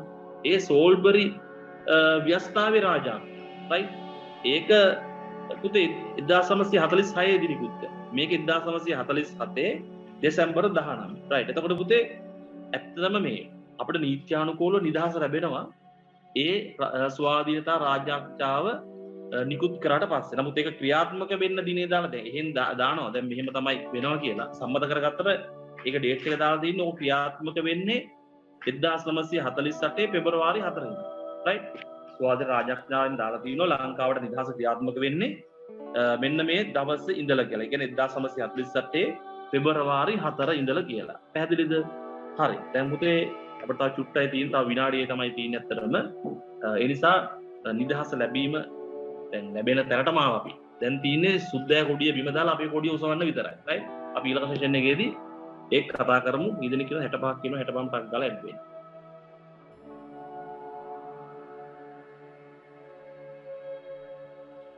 හරි පුතේ. අපි ආපහු පටන් ගමු. දැන් අපි අන්තිමට නැවැත්තුවේ 1947 දෙසැම්බර් 19. right 1947 දෙසැම්බර් 19 ලංකා ස්වාධීනතා රාජාඥාව නැත්තම් ස්වාධීනතා පනත පුතේ ඒක බ්‍රිතාන්‍ය පාර්ලිමේන්තුවේ සම්මත වෙනවා. right එතකොට ඒක සම්මත වුණාට පස්සේ පුතේ ඒකෙන් කියවෙනවා 1948 පෙබරවාරි 4 පස්සේ ලංකාව සම්බන්ධයෙන් නීති හැදීමේ බලය බ්‍රිතාන්‍ය පාර්ලිමේන්තුවට අහිමි වෙනවා. ඒක අපේ රටේ පාර්ලිමේන්තුවට ලැබෙනවා කියලා කියනවා. right එතකොට පුතේ ඔන්න පෙබරවාරි 4 තමයි මේක ක්‍රියාත්මක කරන විදිහට දිනේ විදිහට දාලා තියෙන්නේ. ඒකද මේ වෙනුවෙන් ලොකු උත්සවයක් ලංකාවේ තියෙනවා. නිදහස ලබා දෙන්න. තේරුණාද? මේ පෙබරවාරි 4ම දාගත්තයි කියලා අහුවම ඒකත් පොඩි දිනෝ කතාවක්. right ඔය පුතේ ඩීඑස්.එල් මහත්තයා එක්ක බොහොම හිතවත් හිටපු කෙනෙක් හිටියා පුතේ. සර් අයිවර් ජෙනින්ස් කියලා. සර් අයිවර් ජෙනින්ස් කියලා පුතේ පේරාදෙණිය විශ්වවිද්‍යාලයේ උපකුලපති. හරිද? එතකොට එයා මේ බොහොම බ්‍රිතාන්‍යයෙන් එක්ක අතිශයින් හිතවත් පුද්ගලයෙක්. right ඒතර පුතේ සෝල්බරි ව්‍යවස්ථාව ඇත්තටම සෝල්බරි ඉදිරිපත් කරේ පුතේ සර් අයිවර් ජෙනින්ස් හැදුවා කෙටුම්පතක් මෙන්න මේ වගේ ව්‍යවස්ථාවක් තමයි අපිට ඕන කියලා. ඒකම තමයි ඇත්තට සෝල්බරි දුන්නේ. අයිවර් ජෙනින්ස් තමයි ඒක හැදුවේ. තේරුණාද? අයිවර් ජෙනින්ස් BSc ඔක්කොම තමයි එකතුල මේ දේවල් කරේ. එතකොට එයාට බ්‍රිතාන්‍යයෙන් ලොකු සම්බන්ධයක් තිබුණා. එතකොට පෙබරවාරි 4ට යෝජනා කරා කියන්නේ අයිවර් ජෙනින්ස්. මොකද අයිවර් ජෙනින්ස්ගේ මේ නෝනාගේ උපන්දිනේ පෙබරවාරි 4. right එහෙම කතාවක් කියනවා. right එහෙම වෙන්න පුළුවන් සමහර දින අපි ඒකට දැන් ඉතින් අපි ඒ දිනේ හරි ෂෝක් කියලා කිව්වට ඒ දිනේ තෝරද්දී මොකක්ද හින්දා එයාගේ නෝනාගේ උපන්දිනේ පෙබරවාරි 4 ඉන්නේ. කොහොම නමුත් පුතේ මේ පෙබරවාරි 4 නෙවෙයි උත්සව ටික නම් පැවැත්වේ. right උත්සව ටික පවත්වලා තියෙන්නේ 1948 පෙබරවාරි 10 තමයි උත්සව ටික පවත්වලා තියෙන්නේ. දැන් ඔය නිදහස ලබා දීම සම්බන්ධයෙන් පුතේ ඔය උත්සවයට ඇවිල්ලා තියෙන්නේ. දැන් ඒ කාලේ පුතේ බ්‍රිතාන්‍ය හිටපු රජුරුව තමයි 6 වන ජෝර්ජ් රජු. right 6 වන ජෝර්ජ් රජුරුවන්ගේ බාලම මල්ලි තමයි ග්ලෝස්ටර් ආධිපතිවරයා. ග්ලෝස්ටර් ආධිපතිවරයා තමයි ප්‍රධාන අමුත්ත විදියට ලංකාවට ඇවිල්ලා තියෙන පුතේ. එතකොට නව පාර්ලිමේන්තු ගොඩනැගිල්ලක් අලුතෙන් විවෘත කරනවා. දැන් නව පාර්ලිමේන්තු ගොඩනැගිල්ල කියන කිව්වොත් දැන් අපි කියන පරණ පාර්ලිමේන්තු. right ඉන්න මම ඔයගොල්ලන්ට පෙන්නන්න. දැන් පුතේ ඒක වර්තමානයේ අපි භාවිතා කරන්නේ ජනාධිපති ලේකම් කාර්යාලයේ විදියට. right ඒ පාර්ලිමේන්තුව තමයි ග්ලෝස්ටර් ආධිපතිවරයා ඇවිල්ලා විවෘත කරන්නේ.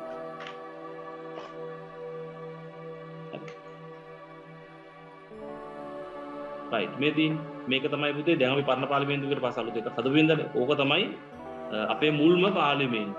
right ඕක තමයි ඇවිල්ලා විවෘත කරේ. හරි. ඊට පස්සේ පුතේ දැන් මේ උත්සවයේ අවස්ථා කීපයක් මම හොට ඔයගොල්ලන්ට පටන් ගන්න දාලා තිබ්බ බලන්න. හරි. ඒ මම අපෝ දාන්නම් බලන්න.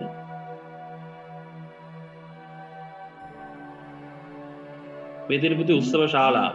right මෙතන ඉඳන් තමයි බලන්න පරණ සම්ප්‍රදායට අනුව නිකන් මගුල් මඩුව වගේ එකක් තමයි මෙතන නිර්මාණය කරලා තියෙන නිදහස් චතුරස්‍රයකාව.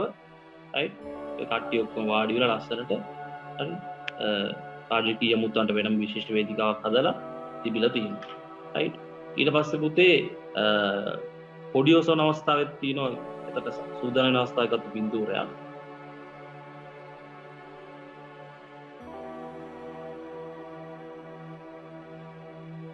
මේ දින පුතේ right දැන් මේ වෙලාවේ තමයි ඕක ඇත්තටම සිද්ධ වෙන්නේ පෙබරවාරි 4 නෙවෙයි. ඕක සිද්ධ වෙන්නේ පෙබරවාරි 10 උත්සව වෙලාවේ තමයි ඉංග්‍රීසි ධජය පහතට දාලා සිංහ ධජය පුතේ නැවත ඔසවලා තියෙන්නේ. හරිද? හරි. එතකොට ඔන්න පෙබරවාරි 10 උත්සවශ්‍රීයේ සියල්ල පුතේ අපිට බාර දෙනවා. නමුත් නිල දිනේ විදිහට සලකන්නේ පෙබරවාරි 4. හැබැයි පුතේ උතින් අපිට ලැබිච්ච නිදහස මම ඉස්සෙල්ලා කිව්ව වචනේ තමයි පොදු රාජ්‍ය මණ්ඩලීය නිදහස. පොදු රාජ්‍ය මණ්ඩලීය නිදහසක් කියලා කියන පුතේ ඉංග්‍රීසියෙන් අපි කියන්නේ ඩොමීනියන් නිදහස. ඇයි එහෙම කියන්නේ? මොකද පුතේ පෙබරවාරි 4 අපිට නිදහස දුන්නයි කියලා කිව්වත් එදායින් පස්සෙත් මේ රටේ ව්‍යවස්ථාවට අනුව පිළිගත්තේ ලංකාවේ රාජ්‍ය නායිකාව බ්‍රිතාන්‍ය රජුණකි.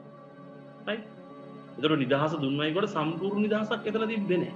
මොකද අපේ රටේ රාජ්‍ය නායකයා වුණේ පුතේ බ්‍රිතාන්‍ය රජු. ඕකට ඔක තේරුම් ගන්න පුළුවන් හොඳම තැනක් තමයි 1971 හරි ජනතා විමුක්ති පෙරමුණ. දරුත් තියෙන දේශපාලන පක්ෂයක්.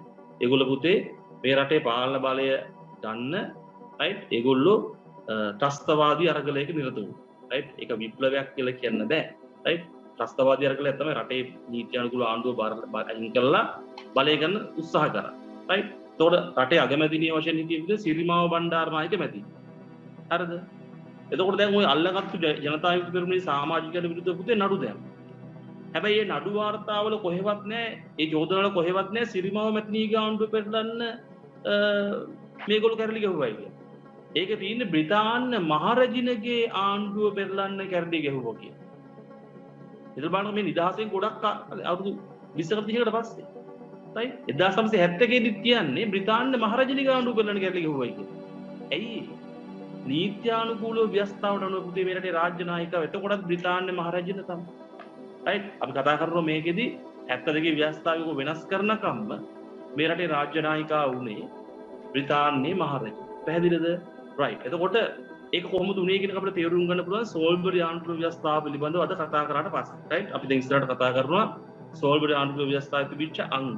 right ඒවා තිබිච්ච තනතුරු. ඒවා කොහොමද විධානයට සම්බන්ධ වෙලා තිබ්බි කියන කාරණා. හරි. ඊට කලින් පුතේ අපි පොඩ්ඩක් ශ්‍රී ලංකාවට නිදහස ලැබීම පිළිබඳ නෝට් එක ලියන්න. සමහර පැන් පුතේ අපි නෝට් එක ලියනවා, සමහර පැන් වලදී අපි කෙලිම ටියුට් එක නුත් යනවා. හරිද? right ටක් ගාලා ලියා ගන්න මාතෘකාව ශ්‍රී ලංකාවට නිදහස ලැබුණා. right ලියලුවාට පස්සේ ටක් ගාලා ඕකේ කියලා දාන්න. මට පේන්නේ නැති නිසා ඔයගොල්ලන්ව ටයිමින් හදාගන්න පුළුවන් විතර මට. හරිද? right මාතෘකාව ශ්‍රී ලංකාවට නිදහස ලැබුණා.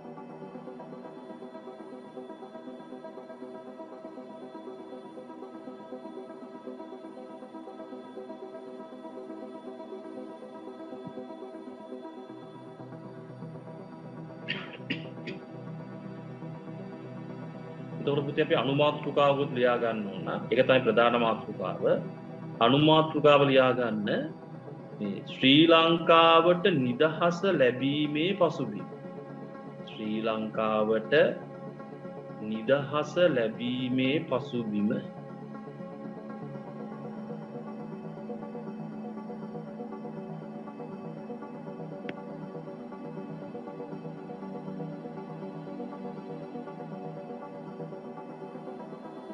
ශ්‍රී ලංකාවට නිදහස ලැබීමේ පසුබිම.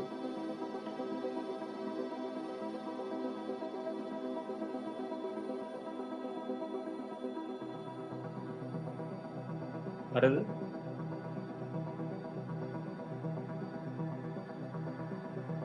right තරුවක් දාලා ලියා ගන්න පුතේ අපි පොයින්ට් ෆෝම් එකෙන් පල්ලයට ලියාගෙන යන්නේ. දැන් පළවෙනි වක්‍රය ටිකක් දිගයි ලියා ගන්න. මේ දින හරියට ලියා ගන්න. වර්ෂ සහ මාස 1945 සැප්තැම්බර් මාස 1945 සැප්තැම්බර් මාස නිකුත් කරන ලද 1945 සැප්තැම්බර් මාස නිකුත් කරන ලද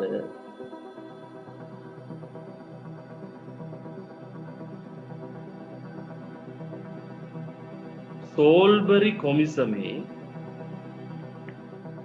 1945 සැප්තැම්බර් මාස නිකුත් කරන ලද සෝල්බරි කොමිසමේ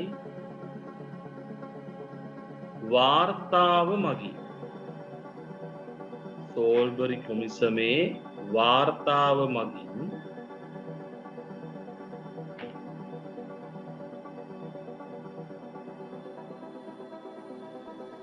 රටේ අභ්‍යන්තර කටයුතු පිළිබඳ රටේ අභ්‍යන්තර කටයුතු පිළිබඳව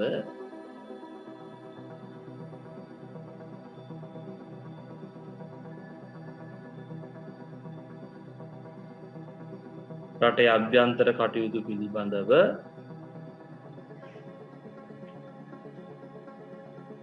පූර්ණ බලතල රටේ අභ්‍යන්තර කටයුතු පිළිබඳව පූර්ණ බලතල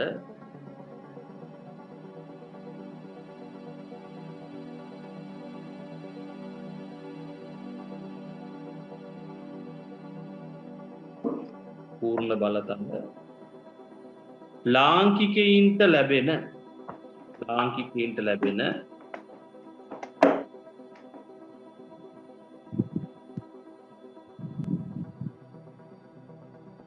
රටේ අභ්‍යන්තර කටයුතු පිළිබඳව පූර්ණ බලතල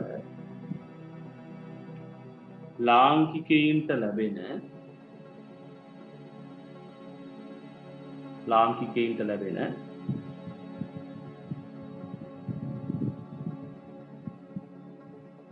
ආණ්ඩු ක්‍රම ව්‍යවස්ථාවක්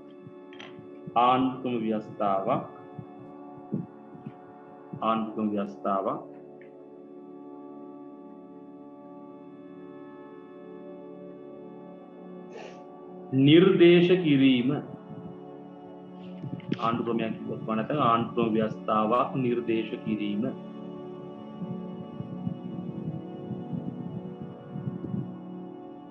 අර පුතේ ක්ලියර් ඉවරද?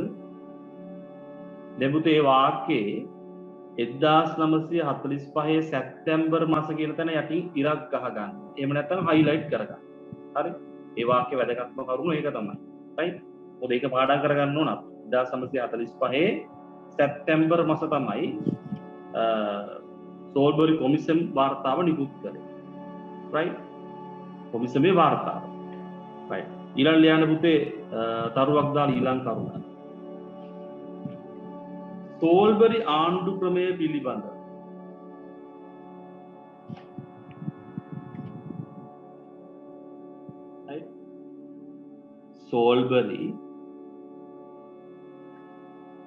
ක්‍රමය පිළිබඳ සෝල්බරි ආණ්ඩු ක්‍රමය පිළිබඳව රාජාඥාව සෝල්බරි ආණ්ඩු ක්‍රමය පිළිබඳව රාජාඥාව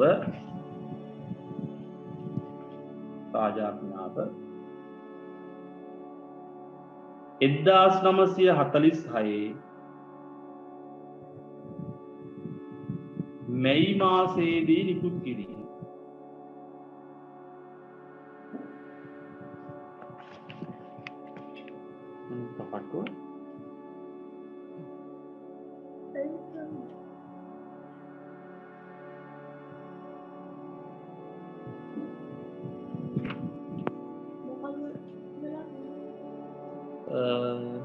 මොකද සිග්නල් ප්‍රශ්නයක් වුණා මම හිතන්නේ මට නේද?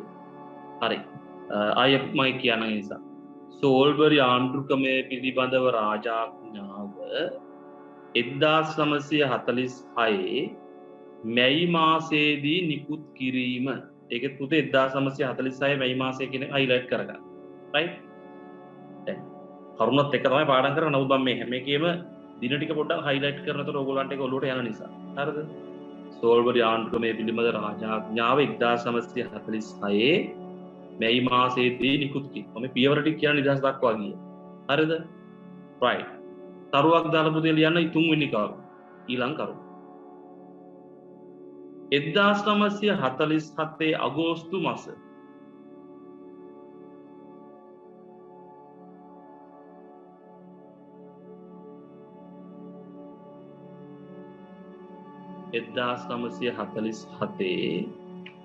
අගෝස්තු මාස 1947 අගෝස්තු මාස මෙරට ප්‍රථම පාර්ලිමේන්තු මැතිවරණය මෙරට ප්‍රථම පාර්ලිමේන්තු මැතිවරණය මෙරට ප්‍රථම පාර්ලිමේන්තු මැතිවරණය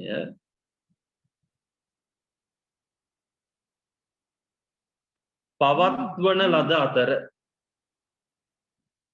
1947 අගෝස්තු මාස මෙරට ප්‍රථම පාර්ලිමේන්තු මැතිවරණය පවත්වන ලද අතර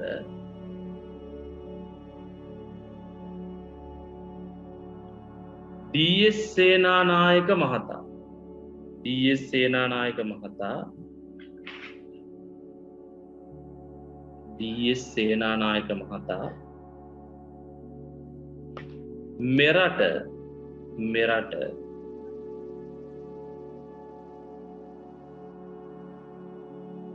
ප්‍රථම අග්‍රාමාත්‍යවරයා බවට ඩී.එස්. සේනානායක මහතා මෙරට ප්‍රථම අග්‍රාමාත්‍යවරයා බවට පත්වීම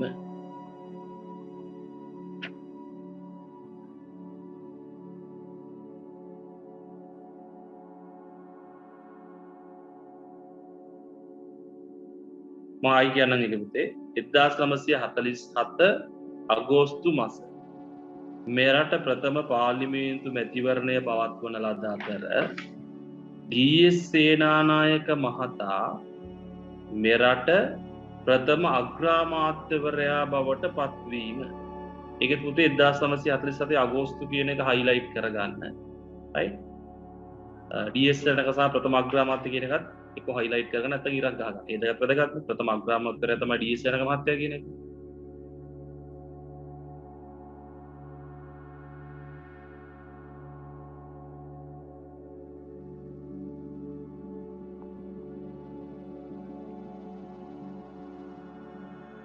හරි.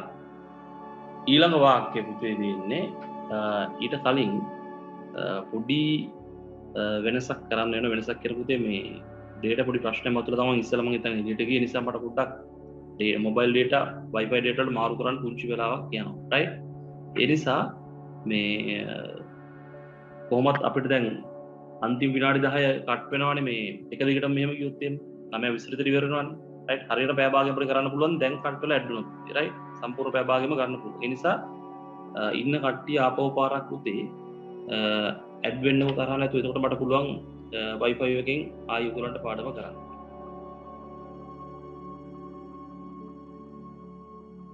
හරි පුතේ පටන් ගමු. නාත්තු පුතරින් ආයෙ යමු. මම අන්තිමට කියපු වාක්‍ය මම නැවත වතාවක් කියන්නම්. right? 1947 අගෝස්තු මාස මෙරට ප්‍රථම පාර්ලිමේන්තු මැතිවරණයෙන් එමෙන්න ප්‍රථම පාර්ලිමේන්තු මැතිවරණය පවත්වන ලද අතර මෙරට ප්‍රථම පාර්ලිමේන්තු මැතිවරණය පවත්වන ලද අතර ඩී.එස්. සේනානායක මහතා මෙරට ප්‍රථම අග්‍රාමාත්‍යවරයා බවට පත්වී. right? අපි ඒක නන්දිවල ලිව්වා නේද? ඒක ඉවරයිනේ. හරි. අපි එන පුතේ ලියමු ඊළඟ වාක්‍යය. 1947 නොවැම්බර් මාස 1947 නොවැම්බර් මාස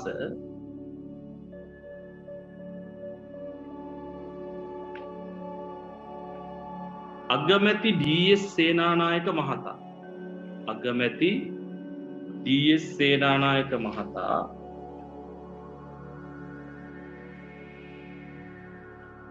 බ්‍රිතාන්‍ය ආණ්ඩුව සමග 1947 නොවැම්බර් මාස අගමැති ඩී.එස්. සේනානායක මහතා බ්‍රිතාන්‍ය ආණ්ඩුව සමග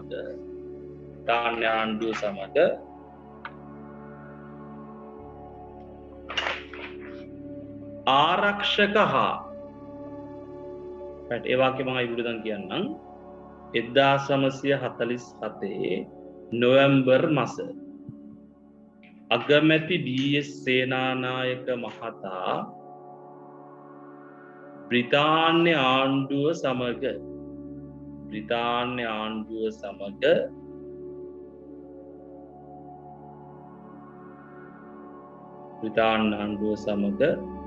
ආරක්ෂක හා බාහිර කටයුතු පිළිබඳ. අර බාහිර කටයුතු කියන පුතේ විදේශ කටයුතු කියන්නේ. right?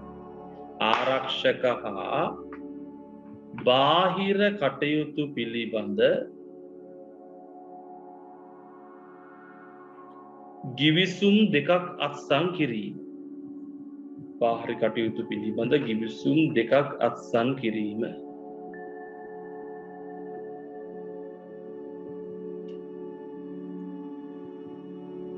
හරිද? 1947 නොවැම්බර් මාස අගමැති ඩී.එස්. සේනක මහතා බ්‍රිතාන්‍ය ආණ්ඩුව සමග ආරක්ෂක හා බාහිර කටයුතු පිළිබඳ ගිවිසුම් දෙකක් අත්සන් කිරීම.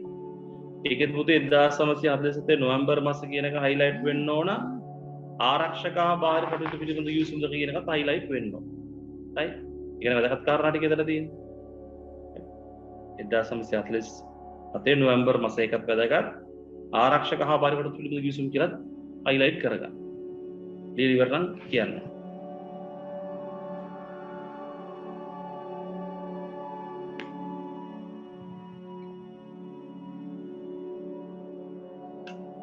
හරි පුතේ. දැන් ඒ නෝට් එකේ තව කරුණු කීපයක් තියෙනවා ලියන්න. ඒක මම වෙලාව ඉතුරුනොත් පස්සේ දෙන්නම්. මොකද මේ සෝල්බර් ආණ්ඩු ක්‍රමය ගැන දැන් ඔයාලට පොඩ්ඩක් කියලා දෙන්න ඕන. right? ඊට පස්සේ පුළුවන් මට නෝට් එකේ මදි වෙලා මදිරුත් අපි ගෲප් එකට දාන්න. right.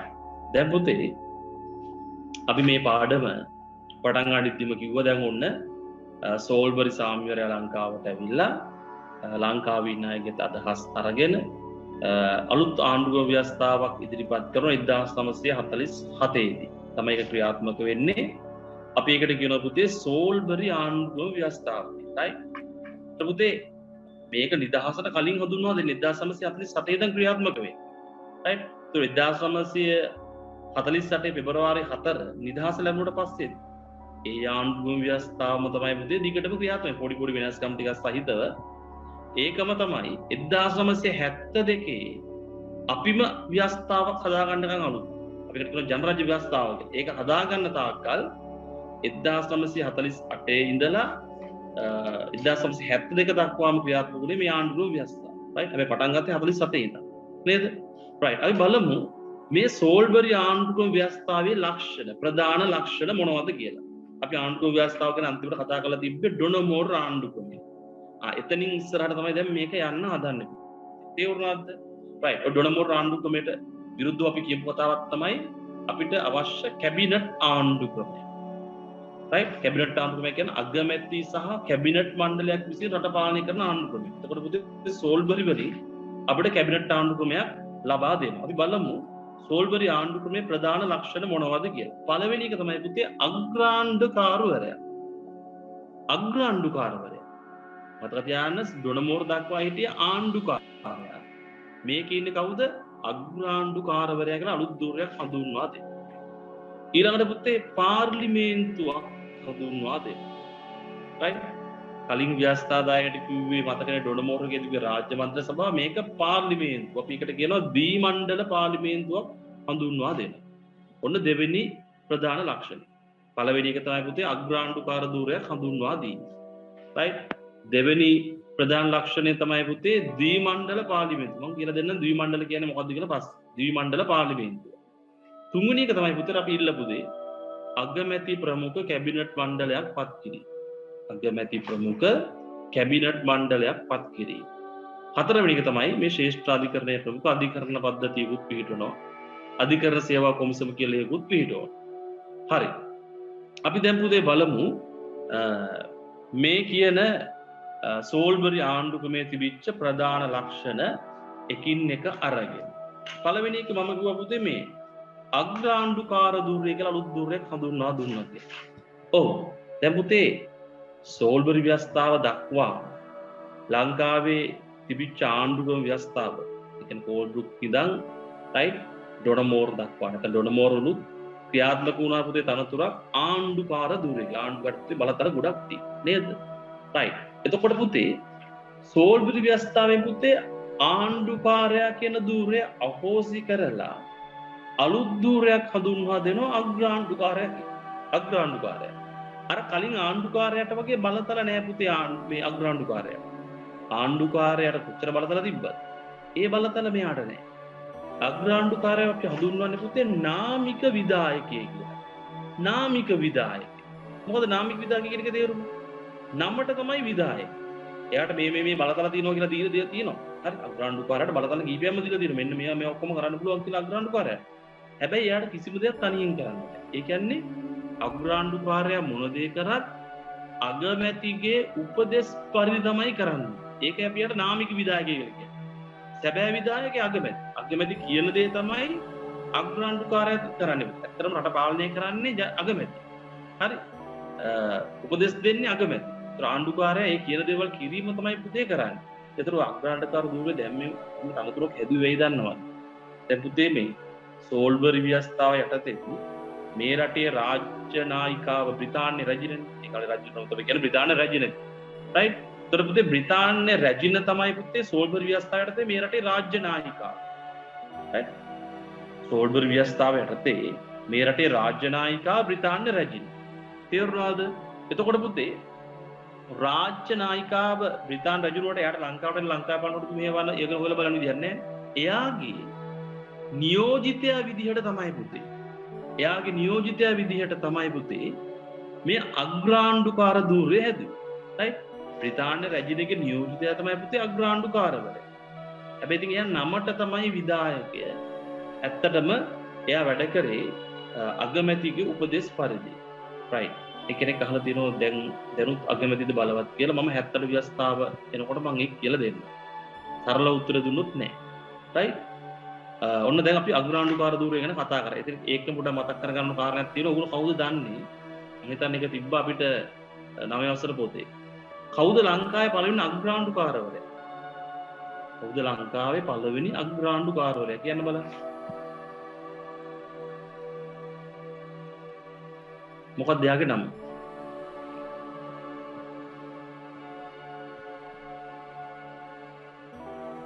කවුරුද දන්නේ නැද්ද? සාජිත් දාලා තියෙනවා මතකයි තාම පරණේව නේද? එයා තමයි පුතේ හෙන්රි මන් මේසන් මුවර්. මේසන් බාස් කෙනෙක් කියලා මම තියා කතා කරන්නේ බලන්න අග්‍රාණ්ඩුකාරවරයා. හෙන්රි මන් මේසන් මුවර්. එකෙනෙක් දාලා තිබ්බ විලියම් කොපොල්ලෝ කියලා. විලියම් කොපොල්ලෝත් අග්‍රාණ්ඩුකාර දුර වෙන පුතේ පස්සේ. ඒ කියන්නේ මුලින්ම ඉන්නේ හෙන්රි මන් මේසන් මුවර්. ඩීඑස් පොරොන්දු වෙච්ච තුන් දෙනාටම දෙන්නේ. වෙන එකකට දෙන්නේ. රයිට්? හෙන්රි මන් මේසන් මුවර්. ඊට පස්සේ අපි පොරොන්දු වෙච්ච සෝල්බරි සාමිට හම්බ වෙනවා. දෙවෙනි එක නා සෝල්බරි සාම. රයිට්? තුන්වෙනි එක නා ඔලිවර් ගුණතිලක. ඊට පස්සේ තමයි පුතේ විලියම් කොපොල්ලෝ මහත්තයා හිටිය අග්‍රාණ්ඩුකාරයා විදියට. හරිද? රයිට්. ඒතර ඕන දැන් අපි අග්‍රාණ්ඩුකාර ධූරය ගැන කතා කරා. ඊළඟ අපි කතා කරන්න තියෙන පුතේ අර ද්විමණ්ඩල පාර්ලිමේන්තුව. දැන් පුතේ ඩොනමෝර් ව්‍යවස්ථාව යටතේ තිබ්බනේ ව්‍යවස්ථාදායක සභාව. අපි ඒකට කිව්ව නමක් රාජ්‍ය මන්ත්‍රණ සභාව කියලා. නේද? සෝල්බරි ව්‍යවස්ථාවෙන් හඳුන්වලා දීපු ව්‍යවස්ථාදායකට කියපු නම තමයි පුතේ පාර්ලිමේන්තුව. ඔය ව්‍යවස්ථාදායකයට හැමතිස්සෙම පුතේ එකම නමක් කියන්න ඕන එකක් නැහැ. රාජ්‍ය මන්ත්‍රණ සභාව කියන්න පුළුවන්, පාර්ලිමේන්තුව කියන්න පුළුවන්, ජාතික රාජ්‍ය සභාව කියන්න පුළුවන්, පිටරට ලෝක සභාව කියනවා. රයිට්? එක එක නම් වලින් කියනවා. එතකොට සෝල්බරි ව්‍යවස්ථාවේ පුතේ ව්‍යවස්ථාදායක සභාවට කියපු නම තමයි පාර්ලිමේන්තුව. ඒ පාර්ලිමේන්තුව ද්විමණ්ඩල පාර්ලිමේන්තුව. දැනුත් තියෙන පුතේ පාර්ලිමේන්තුව. දැනුත් ව්‍යවස්ථාදායකට අපි කියන්නේ වර්තමාන ව්‍යවස්ථානුත් පාර්ලිමේන්තුව කියලා තමයි. ව්‍යවස්ථාදායකය. හැබැයි පුතේ දැන් තියෙන පාර්ලිමේන්තුව ද්විමණ්ඩල පාර්ලිමේන්තුව නේ 225ක් ඉන්නවා මන්ත්‍රීවරු එක මණ්ඩලයේදී. දැන් තියෙන්නේ ඒක මණ්ඩල පාර්ලිමේන්තුව. හැබැයි පුතේ සෝල්බරි පාර්ලිමේන්තුව ද්විමණ්ඩලයි. මණ්ඩල දෙකක් තිබ්බා. එකක් නියෝජිත මන්ත්‍රී මණ්ඩලය හෙවත් මහජන මන්ත්‍රී මණ්ඩලය. ඒක තමයි පළවෙනි මණ්ඩලය. රයිට්? පළවෙනි මණ්ඩලය නම් මොකද පුතේ? නියෝජිත මන්ත්‍රී මණ්ඩලය. ඒකට මහජන මන්ත්‍රී මණ්ඩලය කියලාත් කියනවා. රයිට්? දෙවෙනි මණ්ඩලය තමයි උත්තර මන්ත්‍රී මණ්ඩලය හෙවත් සෙනට් සභාව. ඒකට උත්තර මන්ත්‍රී මණ්ඩලය කියලාත් කියනවා පුතේ. සෙනට් සභාව කියලාත් කියනවා. පැහැදිලිද? ඔය විදිහට මණ්ඩල දෙකක් තියෙන නිසා තමයි පුතේ අපි කියන්නේ සෝල්බරි ආණ්ඩු ක්‍රමය නැත්නම් සෝල්බරි පාර්ලිමේන්තුව ද්විමණ්ඩලයි කියලා. මණ්ඩල දෙකක් තියෙනවා. තේරුණාද? මොකද්ද මණ්ඩල දෙක මතකයිද? නියෝජිත මන්ත්‍රී මණ්ඩලය හෙවත් මහජන මන්ත්‍රී මණ්ඩලය. උත්තර මන්ත්‍රී මණ්ඩලය හෙවත් සෙනට් සභාව. හරි. එතකොට පුතේ ඔකයි පළවෙනි මණ්ඩලය තමයි මේ නියෝජිත മന്ത്രി මණ්ඩලය. ඒක ඉන්න පුතේ සමාජිකයෝ 101ක්. ඉන්න මම ඔයගොල්ලන්ට පෙන්නන්න සංඛ්‍යාව.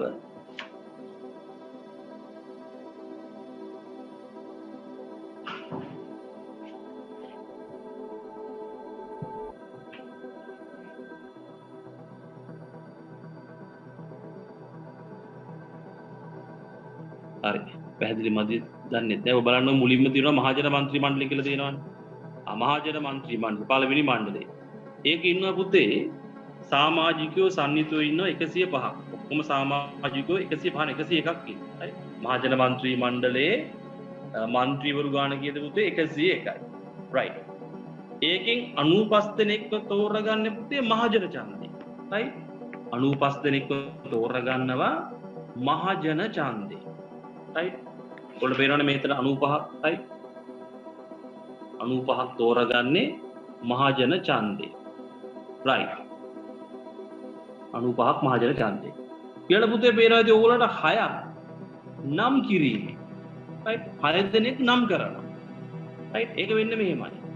දැන් අර 95 මහජන ඡන්දයෙන් තෝරද්දී පුතේ ලංකාවේ සර්වජන ඡන්ද බලය ක්‍රියාත්මක කරන නිසා අනිවාර්යෙන් බහුතරයක් පත් වෙන්නේ සිංහල අයගෙන්. ඒ නිසා සුළු ජාතීන්ට අසාධාරණයක් වෙයි කියන විතර තමයි පුතේ 6 දෙනෙක්ව නම් කරන අවස්ථාව දීලා තියෙන්නේ. ඒතර ඒ 6 දෙනාව පත් කරන්න පුතේ අග්‍රාණ්ඩුකාරවරයා. හැබැයි මම ඉස්සෙල්ලත් ඕගොල්ලන්ට කිව්වා අග්‍රාණ්ඩුකාරයා කරාට එයා කරන්න ඕන කාගේ උපදෙස් පරිදිද? අගමැතිගේ උපදෙස් පරිදි. right? ඒ නිසා ඒ 6 දෙනාව පත් කරන්න පුතේ ගොඩක් වට සුළු ජාතීන් වෙනුවෙන්. right? ඒක කියලා නෑ දෙමළ එක්කෙනා එහෙම කියලා නම් කළා නෑ. සුළු ජාතීන් වෙනුවෙන් 6ක් පත් කරන්න පුළුවන්. තේරුණාද? ඒක ලියලත් නෑ සුළු ජාතීන් වෙනුවෙන් කියලා. තේරුණාද? නමුත් ඒක තිබීමේ අරමුණ තමයි සුළු ජාතීන් වෙනුවෙන් 6 දෙනෙක් පත් කරන්නේ. ඒක පත් කරේ අග්‍රාණ්ඩුකාරවරයා අගමැතිගේ උපදෙස් පරිදි. right. ඊට පස්සේ පුතේ බලනවා දෙවෙනි එක මේ සෙනට් සභාව. දෙවෙනි මණ්ඩලේ උත්තර മന്ത്രി මණ්ඩල. ඒකේ ඉන්නවා සමාජිකයෝ 30. ඒ 30න් right එක 15ක් තෝරගන්නවා පුතේ නියෝජිත මන්ත්‍රී මණ්ඩලයේ 15 දෙනෙක්ව තෝරගන්න නියෝජිත මන්ත්‍රී මණ්ඩලය. නැත්නම් මහජන මන්ත්‍රී මණ්ඩලය තමයි මේ 15 දෙනාව තෝරලා දෙන්නේ. right. ඊළඟ පුතේ තව 15 දෙනෙක් ඉන්න ඕගොල්ලෝ පේනවා ඇති. අගමැතිගේ උපදෙස් පරිදි අග්‍රාණ්ඩුකාරයා පත් කරනවා. ඒකට ඔයගොල්ලෝ පේනවා ඇති සෙනට් සභාවේ ඉන්න ඔක්කොම පත් කරපු අය. right. නියෝජිත මන්ත්‍රී මණ්ඩලය 15ක් පත් කරනවා. අගමැති පත් කරනවා අග්‍රාණ්ඩුකාරයාලව තව 15ක්. 30 දෙනාම ඡන්දෙන් පත් වෙච්ච අය නෙමෙයි. right. ඔක්කොම පත් කරපු අය ඉන්නේ. මේ මහජන මන්ත්‍රී මණ්ඩලයේ පුතේ 101කින් 95ක් ඡන්දෙන් පත් කරපු අය ඉන්නේ 6 දෙනා. හරි. එතකොට පුතේ ඔන්න ඕක තමයි පාර්ලිමේන්තුවේ සංයුතිය. right. ඕගොල්ලෝ පැහැදිලිද? සෝල්වර් යාන්ත්‍රමේ යටතේ පුතේ ද්විමණ්ඩල පාර්ලිමේන්තුවක් තිබ්බා. මණ්ඩල දෙකක් තිබ්බා. පළවෙනි මණ්ඩලයේ නියෝජිත මන්ත්‍රී මණ්ඩලය. සමාජිකයෝ 101යි. 95ක් ඡන්දෙන් 6ක් නම් කිරීම. ඊළඟ සභාව දෙවන මණ්ඩලයට අපි කියනවා සෙනට් සභාව කියලා. එහෙම නැත්නම් උත්තර മന്ത്രി මණ්ඩලය. සමාජිකයෝ කීයද පුතේ? 30යි. 15ක් තෝර ගන්නවා නියෝජිත മന്ത്രി මණ්ඩලයේ ඡන්දේ. ඉතුරු 15 දෙනාව තෝරනවා පුතේ අගමැති පත් කරන්නේ අග්‍රාණ්ඩුකාරවරයා. දැන් ඔයගොල්ලන්ට ප්‍රශ්නයක් මතුවුණාද දන්නේ? ඇයි මේ සෙනට් සභාව කියලා එකක් නැත්තම් දෙවෙනි මණ්ඩලයක් කියලා එකක් හැදුවේ? මොකක්ද ඒකෙන් බලාපොරොත්තු වෙන්නේ? right. එතකොට ඇයි දැන් එහෙම එකක් නැත්තේ කියලා හිතන්න පුළුවන් ප්‍රශ්නයක්. මෙහෙමයි පුතේ. දැන් ඔය දෙවන මණ්ඩලයක් සෙනට් සභාවක් ගෙනාවේ පුතේ ඔය යෝජනා කරව සෝල්බරි සාමියතුළු පිරිස. දැන් පුතේ මේ ඒගොල්ලෝ මේ බ්‍රිතාන්‍යයන් තමයි මේ යෝජනා ඉදිරිපත් කරන්නේ. එතකොට පුතේ බ්‍රිතාන්‍ය පාර්ලිමේන්තුව ද්විමණ්ඩල. එහෙත් මණ්ඩල දෙකක් තියෙනවා. right. එතකොට මණ්ඩල දෙකක් තියෙනවා. ඒකක හේතුව මොකද ඒගොල්ලෝ බ්‍රිතාන්‍ය ව්‍යවස්ථාව අනුකරණය කරමින් තමයි අපිට ව්‍යවස්ථාවක් හැදුවේ. ඒතකොට ඒක ද්විමණ්ඩල. එහෙත් මණ්ඩල දෙකක් තියෙනවනේ. right. සාමි മന്ത്രി මණ්ඩලය මහජන മന്ത്രി මණ්ඩලය කියලා. ඒ වගේ අපිටත් මණ්ඩල දෙකක් හැදුවා. ඒක එකක්. දෙවෙනි කාරණා තමයි පුතේ ඒගොල්ලෝ බලාපොරොත්තු වෙච්ච දේ තමයි ඒගොල්ලෝ කිව්වා දැන් ඔය නියෝජිත മന്ത്രി මණ්ඩලයට ඡන්දෙන් පත් වෙන අය බහුතරයක් ඉන්නේ. උගතුන් එතකොට පුතේ විවිධ ශේෂ්ත්‍ර වල ප්‍රවීණයන් එතකොට ඡන්දෙට ඉදිරිපත් වෙන්නේ නැති වෙයි. මිනිස්සු පත් කරන හේකුත් නැති වෙයි. right. එතකොට උගත් දැනුම තියෙන එක එක ශේෂ්ත්‍රවල දැනුම තියෙන කට්ටියට පුතේ ව්‍යවස්ථා සම්පාදනයට ඉඩක් දෙන්න තමයි ඒගොල්ලෝ යෝජනා කරේ දෙවන മന്ത്രി මණ්ඩලය. රයිට්? ඒ කියන්නේ මේ උගත් බොහොම දැනුම් තේරුම් තියෙන කට්ටියක් පත් කරන තමයි කියලා කිව්වේ අර 30 දෙනා. රයිට්? ඒතකොට එතනින් සෝල්බල් බරපතල මොකක්ද දන්නවද? දැන් පළවෙනි മന്ത്രി මණ්ඩලයෙන් කියන යෝජනාවක් පුතේ දෙවන മന്ത്രി මණ්ඩලෙන් අනුමත වුණාම තමයි ක්‍රියාත්මක වෙන්නේ. නැත්තම් ක්‍රියාත්මක වෙන්නේ නැහැ. ඒක සමහරවිට පුතේ නියෝජිත മന്ത്രി මණ්ඩලයේ ඉන්න മന്ത്രിවරු ඡන්දේ පත් වෙච්ච මිනිස්සු අතර ජනප්‍රිය වෙන්න පුතේ සමහර වෙලාවට නොගැලපෙන යෝජනා ගේන්නත් පුළුවන්. ආර්ථිකයට නොගැලපෙන යෝජනා ගේන්නත් පුළුවන්. හැබැයි සෙනට් සභාවට පුළුවන් ඕන එක නවත්තන්න. ඒ ඡන්දෙන් පත් වෙනයි නෙවෙයි. ඒගොල්ලෝ එහෙම බැඳීමක් නැහැ මිනිස්සුත් එක්ක. ඒගොල්ලෝ කෙලින්ම රට කියන කාරණේ විතරනේ බලන්නේ. දැන් හොඳ උදාහරණයක් ගන්න පුළුවන් පුතේ ලංකාවේ. රයිට්? 2015 ආණ්ඩුව බලයට පත් වෙච්ච ගමන් ඡන්ද පොරොන්දුවක් දුන්න පුතේ මිනිස්සුන්ගේ පඩි 10000කින් වැඩි කරනවා කියලා රජයේ සේවක. රයිට්? එතකොට ඇත්තට විගොත් ඒගොල්ලෝ පාර්ලිමේන්තු මැතිවරණයෙන් දිනද්දි තමයි කිව්වේ. දින ඊට පස්සේ ජනාධිපතිවරණයෙන් දිනන්න ඕන නම් ජනාධිපතිවරණයෙන් තමයි කිව්වේ. පාර්ලිමේන්තු මැතිවරණයෙන් දිනන්න නම් ඒ පොරොන්දුව ක්‍රියාත්මක කළ යුතුව තිබුණා. ඒ නිසා ඒගොල්ලෝ 10000ක් වැඩි කරා. හැබැයි ආර්ථික ලොකු ප්‍රශ්න ගොඩක් ආවා. 10000 වැඩි කරපු හොඳයි ඉතින් මාත් රාජ්‍යයේ හොඳයි කියලා කියන නමුත් ආර්ථිකයේ පැත්තෙන් රට කළමනා කරපු ගැටලුවක් මතුවෙන්නේ පුතේ එකපාරට මෙහෙම වෙච්ච එකම. හැබැයි පුතේ දැන් බැරි වෙලාවත් සෙනට් සභාවක් වගේ එකක් තිබ්බනම් සෙනට් සභාවක එකක් තිබ්බනම් ඒක 10000යිම වැඩි වෙන්නේ නැතුව ඊට අඩු ගන්න කියලා ඒගොල්ලෝ නවත්තන්න තිබ්බා. ඒගොල්ලෝ කියනවා නෑ මෙහෙම කරොත් ආර්ථිකය වැටෙනවා. අර අතනින් වෙන දේ කන්ට්‍රෝල් කරන්න තමයි පුතේ සෙනට් සභාවක් තිබ්බේ. තේරුණාද? රයිට්. එතකොට පුතේ වර්තමානයේ ඉතින් එහෙම එකක් නෑ. රයිට්. එතකොට මෙහෙම දෙකුත් තියෙනවා. දැන් හිතන්න පුළුවන් ඉතින් සෙනට් සභාව ඉතින් හොඳ දෙයක් නෑ. එහෙනම් දැන් සෙනට් සභාවක් වර්තමානයේ නැත්තේ ඇයි කියන්නේ. ඒක තමයි පුතේ මේ සෝල්බරි සාමි හිතුවට අපේ මිනිස්සු ඡන්දෙන් උගතුන් පාර්ලිමේන්තු යවන්න නැති වෙයි කියලා. පාර්ලිමේන්තු උගතු යවුවා. හරි? දොස්තරවරු ගියා, ඉංජිනේරුවෝ ගියා, ආචාර්යවරු මහාචාර්යවරු ගියා. දැන් නෙවෙයි. දැනුත් ඉන්නවා හැබැයි. හරිද? නෑම කියන්න බෑ. හරි?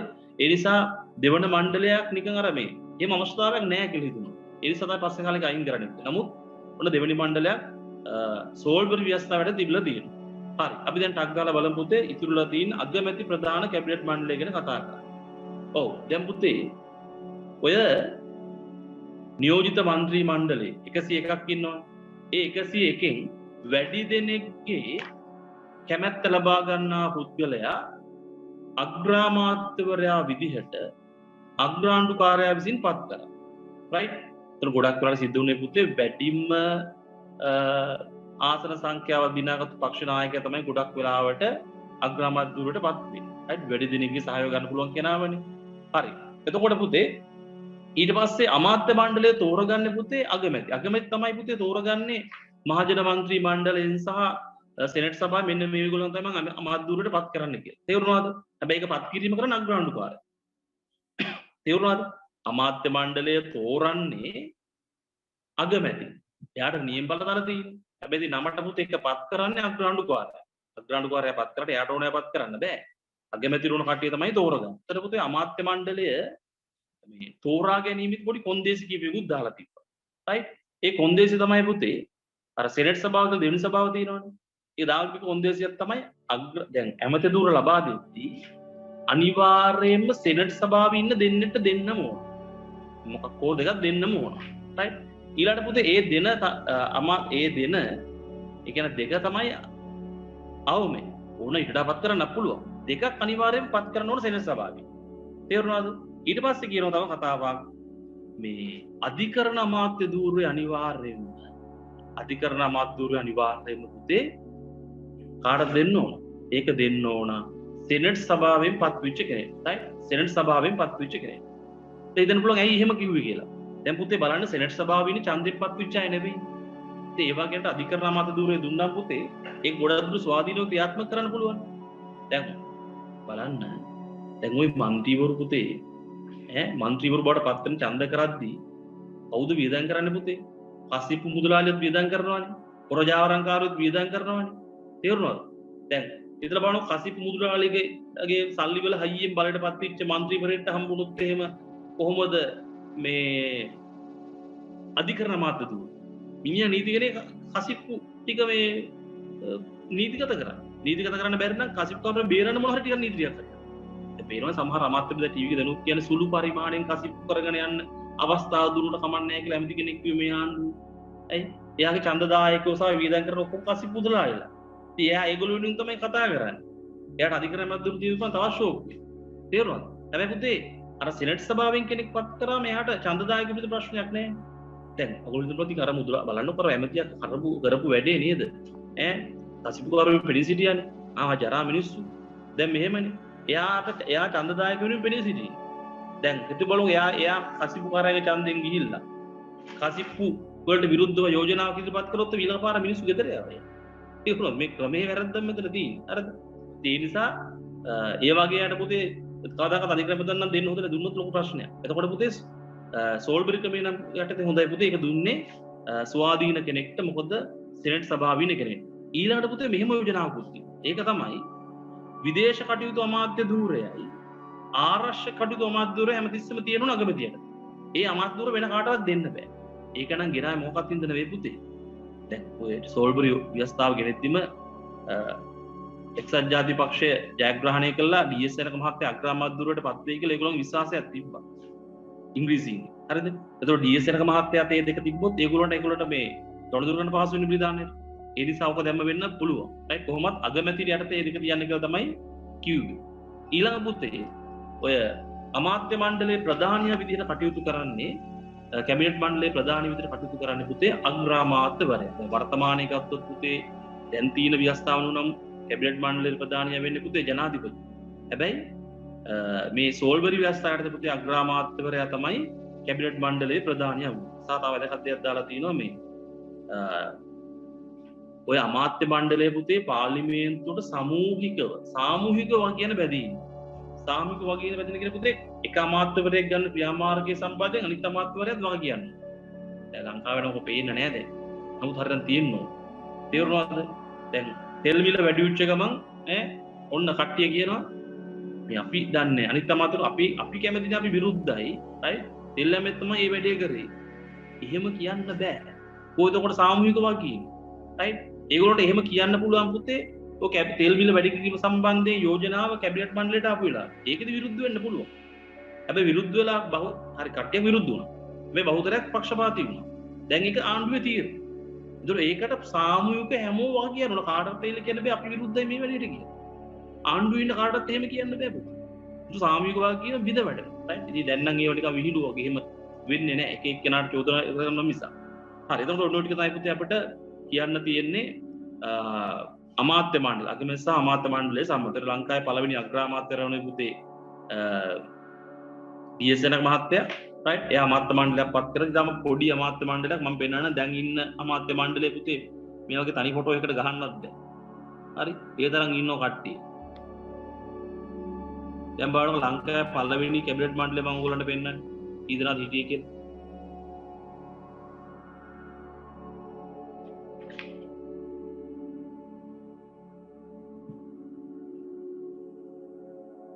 ඔන්න ඔච්චරයි ඉඳලා තියෙන්නේ. හරි ගණන් කළ බැලුවොත් 1 2 3 4 5යි 6යි 7යි 8යි 9යි 10යි 11යි 12යි 14ක් 15ක් ඉන්නදී වැඩි වුණොත් රයිට් මට ගණනකට මතක නැහැ. මේ තියෙන ප්‍රථම කැබිනට් මණ්ඩලය. මෙතන ඉන්නවනේ අර ඩීඑස්.එනක මහත්තයා ඊට පස්සේ කතානායක අර සාමීරු කීප දෙනෙක් ඒගොල්ලෝ අත්හැරියා පුතේ උතර 14ක් 15ක් ඇති රයිට්. ඊතල බලමු වර්තමානයේ කීයක් ඉන්නවද කියලා. හරි. එතකොට මේ වගේ පොඩි ප්‍රමාණයක් ඉතින් ලංකාවට රටට ඇති පුතේ රයිට්. පස්සේ කාලෙක පුසේ රයිට් ඔය 78 ව්‍යවස්ථාවෙන් පස්සේ තමයි ඔය අමාත්‍යවරු 100 200 ගානට හරි ගස්ස ගන්න පුළුවන් ක්‍රමවේද හැදුනේ රයිට්.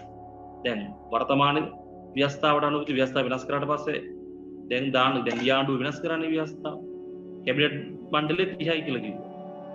ඊට පස්සේ කිව්වා ජාතික ආණ්ඩුවක් හැදුවොත් ඒක වෙනස් කරන්න පුළුවන්. ඒගොල්ලෝ මොකද කරේ? ශ්‍රී ලංකාවත් එකතු කරගෙන ඊට පස්සේ 30 කෑලිත් නෑ 100ක් විතර හිටියා. රයිට්? මේගොල්ලෝ පුතේ 30ට දැන් තියනවා ජාතික විකල්ප දැන් 30ට තියලා. හැබැයි රාජ්‍ය අමාත්‍යවරු නියෝජ්‍ය අමාත්‍යවරු ඒ ටික ඔක්කොම වැඩි කරලා තියෙනවා. රයිට්? එතකොට පුතේ දැන් ඔකට මේක කරද්දී තීරෙන්නේ නැති ඉස්සර පුතේ එක රජ කෙනෙකුයි නිලධාරීන් කීප දෙනෙක් මේ රට ෂෝක් එකට පාලනය කරා. ඊට පස්සේ පුතේ අග්‍රාණ්ඩුකාරයා තව නිලධාරීන් කීප දෙනෙක් ෂෝක් එකට මේ රට අවුරුදු 23ක් පාලනය කරා. දැන් අපිව පාලනය කරන්න ඉන්න පුදුමාකාර ප්‍රමාණයක්. රයිට්?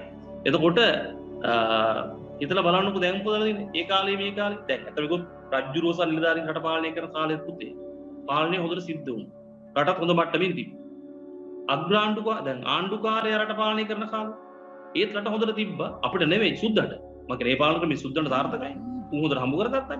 ඉතින් ඒ ආණ්ඩුකාරයාට පාලනේ සාර්ථකයි නේ ඒගොල්ලෝ. තේරුණාද? ඒකත් සාර්ථකයි කලින්ක සාර්ථකයි අපිට. රයිට්? රාජ්‍ය ආණ්ඩු ක්‍රමයේ පුතේ අපිට සාර්ථකයි. ආණ්ඩුකාරයාට ඉංගොල්ලෝ සාර්ථකයි. හැබැයි එතනින් පස්සේ කාටවත් සාර්ථක නැහැ. පාලකයන්ට විතරක් සාර්ථකයි. රයිට්? නිදහසෙන් පස්සේ නම් පාලකයෝ විතරක් සාර්ථක වෙලා ඉන්න පුතේ රට සහ අනිත්‍ය අසාර්ථක වෙලා තියෙනවා. තේරුණාද? හරි. අන්තිමට මේක අපිට කතා කරන්න තියෙන පුතේ අධිකරණ කටයුතු පිළිබඳව. රයිට්? සෝල්බරි ව්‍යවස්ථාවෙන් පුතේ ශ්‍රේෂ්ඨ අධිකරණ ඇතුළු අධිකරණ පද්ධතිය හඳුන්වා දෙනවා. හැබැයි මෙහෙම දෙයක් තියෙනවා. මේකේ දැන් වෙඩි ඉස්සර මෙතන නෑ පස්සේ තියෙන ඉස්සරහට. රයිට්? ඒ කියන්නේ පුතේ මේ සෝල්බරි ව්‍යවස්ථාව යටතේ අපරාධ නඩු සම්බන්ධයෙන් අවසාන අභියාචනා බලය තිබ්බේ ලංකාවේ ශ්‍රේෂ්ඨ අධිකරණයට නෙවෙයි. ඒක තිබ්බේ බ්‍රිතාන්‍යයේ ප්‍රිවි කවුන්සිලයේ කියන උසාවියේ. දැන් මෙහි අපරාධ නඩුව සම්බන්ධයෙන් ශ්‍රේෂ්ඨ අධිකරණයේ තීන්දුවක් දුන්නයි කියමු. යුතු වැරදි කාර්යයක් කරනවා. එයාට පුතේ අපීල් එකක් අභියාචනයක් දාන්න පුළුවන් බ්‍රිතාන්‍යයේ ප්‍රිවි කවුන්සිලයේ. බ්‍රිතාන්‍ය ප්‍රිවි කවුන්සිලය යාව නිදහස් කරොත් ඉතින් මෙහෙන් දීපු තීන්දුවේ වැඩක් නැහැ. එහෙම පිච්ච දේවල් තියෙනවා. ඒකට ලංකාව මම කියන්නේ අපි මේ 48 නිදහස ලැබුණයි කියලා කිව්වට ඉතින් නිදහස ලැබුණා නම් කොහොමද අපේ රටේ නඩු තීන්දුව සම්බන්ධයෙන් අන්තිම තීන්දුව බ්‍රිතාන්‍යයෙන්ද? රයිට්? 72 මැයි 22 වෙනිදා පුතේ ඇත්තටම නියම නිදහසක් අපිට ලැබුණේ නැහැ. රයිට්? මොකද මේ ව්‍යවස්ථාවට පුතේ අධිකරණෙත් ඉහළම එක තිබ්බේ බ්‍රිතාන්‍ය. එහෙන් තමයි තීන්දුව දුන්නේ. තේරුණාද? රයිට්. ඊට පස්සේ පුතේ මේක දාලා දිනවා ශ්‍රේෂ්ඨ විනිශ්චයකාරයන් පත් කරලා තින්නේ අග්‍රවිනිශ්චයකාරයා පත් කරලා තින්නේ අග්‍රාණ්ඩුකාරයා. හැබැයි ඔක්කොම අගමැතිගේ උපදෙස් පරිදි. රයිට්? අධිකරණ සේවා කොමිෂන් සභාව කියලා එකක් තිබිලා තිනවා. ඒකෙන් අධිකරණ කටයුතු මෙහෙवला තියෙනවා. හරි. එතකොට පුතේ දැන් ඔන්න උතන්ට වෙනකන් තමයි අපි සාකච්ඡා කළේ. පැහැදිලිද? රයිට්. එහෙනම් උතන්ට වෙනකන් ටික පුතේ මම දැන් නෝට් එක දානවා. අපි නෝට් එකේ දැන් නිදහස ලැබීම කියන එකෙත් නෝට් එකේ තව වාක්‍ය 3ක් විතර අඩුයි. ඒ වාක්‍ය 3 ලියන්න ඕන. හරිද? බලන්න හොඳට. ඒක ලියන්න. ඊට පස්සේ සෝල්බරි ආණ්ඩු ක්‍රමයේ සම්බන්ධයෙන් සම්පූර්ණ නෝට් එකක් මම දැන් දානවා ගෲප් එකට. රයිට්? කට්ටිය ඒක ලියා ගන්න. දැන්ම ලියා ගන්න පුළුවන් නම් ඒත් කමක් නැහැ. කම්මැලි වෙන්නේ නැතුව. රයිට්? රයිට්. ඊළඟ පුතේ ඔන්න මම ගෲප් එකට පොඩි ඉල්ලීමක් කරා කට්ටිය මම වෙසක් ඔයෙත් කරා වගේ මම හිතනවා කරයි නැති කියලා වෙසක් කළත් පොසොන් වලත් පුතේ ඇත්තම හෙට දවසේ ඔගොල්ලෝ සම්පූර්ණයෙන්ම ආගමික කටයුතු වලටම වෙන් කරා. රයිට්? දැන් පන්ති අරවා මේ මම හිතන පන්ති ඔක්කොම වගේ නිවාඩු දෙන්න ඉතින් ඉස්කෝල වලත් නිවාඩු දුන්නා. ඒකට අපේ ඉස්කෝලෙත් නිවාඩු දුන්නා. හරිද? මොකද ඒක නිවාඩු දුන්නේ ඕගොල්ලන්ට වෙන වෙන දේවල් කරන්න නෙවෙයි. ඒ ධාර්මික ඒ පැත්තට පොඩක් බර ටිකක් ගන්න පුළුවන් නම් සීල් ගන්න. හරි පොත්පත් වල දවසක් හිතන්නකො අපෝ මොකටද සර්කෝට ඕලෙවල් නේ. එහෙම පුළුවන් දවසක්වත් අත්තරින්න එක. එහෙම නෑ. ඒ දවස හරි වටිනවා. රයිට්? ඕගොල්ලෝ අන්තිමට බලන සීල් දරගෙන බණ ටිකක් අහලා වෙන විකුත් වැඩ නොකර. ඒකෙම ඉදිරිය හිටියම කොච්චර සහැල්ලුවක් දැනෙන්නේ කියලා භාවනාවෙන් පොඩ්ඩක් කරා. හරි? ඒක මතක හිටින්නත් හරි වටිනවා. අපි මතක තියාගන්න ඕන හින්දා නෙවෙයි සීල් ගන්න සහ භාවනා කරන. නමුත් ඒවැ ප්‍රතිලාභ තියෙනවා. ඒක බොහොම නිර්වුල් වෙනවා යමක් ඉගෙන ගන්න පාඩම් කරන හැම දෙයකම මේක හොඳක් වෙනවා. තේරුණාද? එහෙම නැතුව ඔයගොල්ලෝ හිතන් ඉන්නවා නම් විභාගකට කලින් දවසේ බෝධිය වටේ ගිහිල්ලා මේ මමදෑමක් කියනවා නෑ. වතුර කොලයක් දාලා දෙයියෝ රවට්ටන්න. සම්මදෘෂ්ටි දෙවිවරුන් එහෙම රවට්ටන්න බෑ. හරිද? ඒ නිසා දැන් ඉඳලම පොඩ්ඩක් ධාර්මික වෙලා ඒ පැත්තට යොමු වෙලා කටයුතු කරොත් මොන දෙයියෝ පොඩ්ඩක් හරි බලන්න. නැත්තම් ඉතින් දෙයියෝ හත පහක උදව්වක් කරන්නේ නෑ. අන්තිම දවසේ මේ බෝධියට ගිහිල්ලා වතුර කීපයක් දැම්මේ. හරි. රයිට්. එහෙනම් ඔන්න අදට මෙච්චරයි මම නෝට් එක දාන්න කට්ටිය ටික ලියන්න ටියුට් එකේ කරන නෝට් ටිකත් මම ගෲප් එකට දාන්න. සාමාන්‍ය ලොකු ප්‍රශ්න ප්‍රමාණය ලියන්න බැරි කෙනාට වැඩි ප්‍රශ්න වගේ විතර ලියන්න පුළුවන්.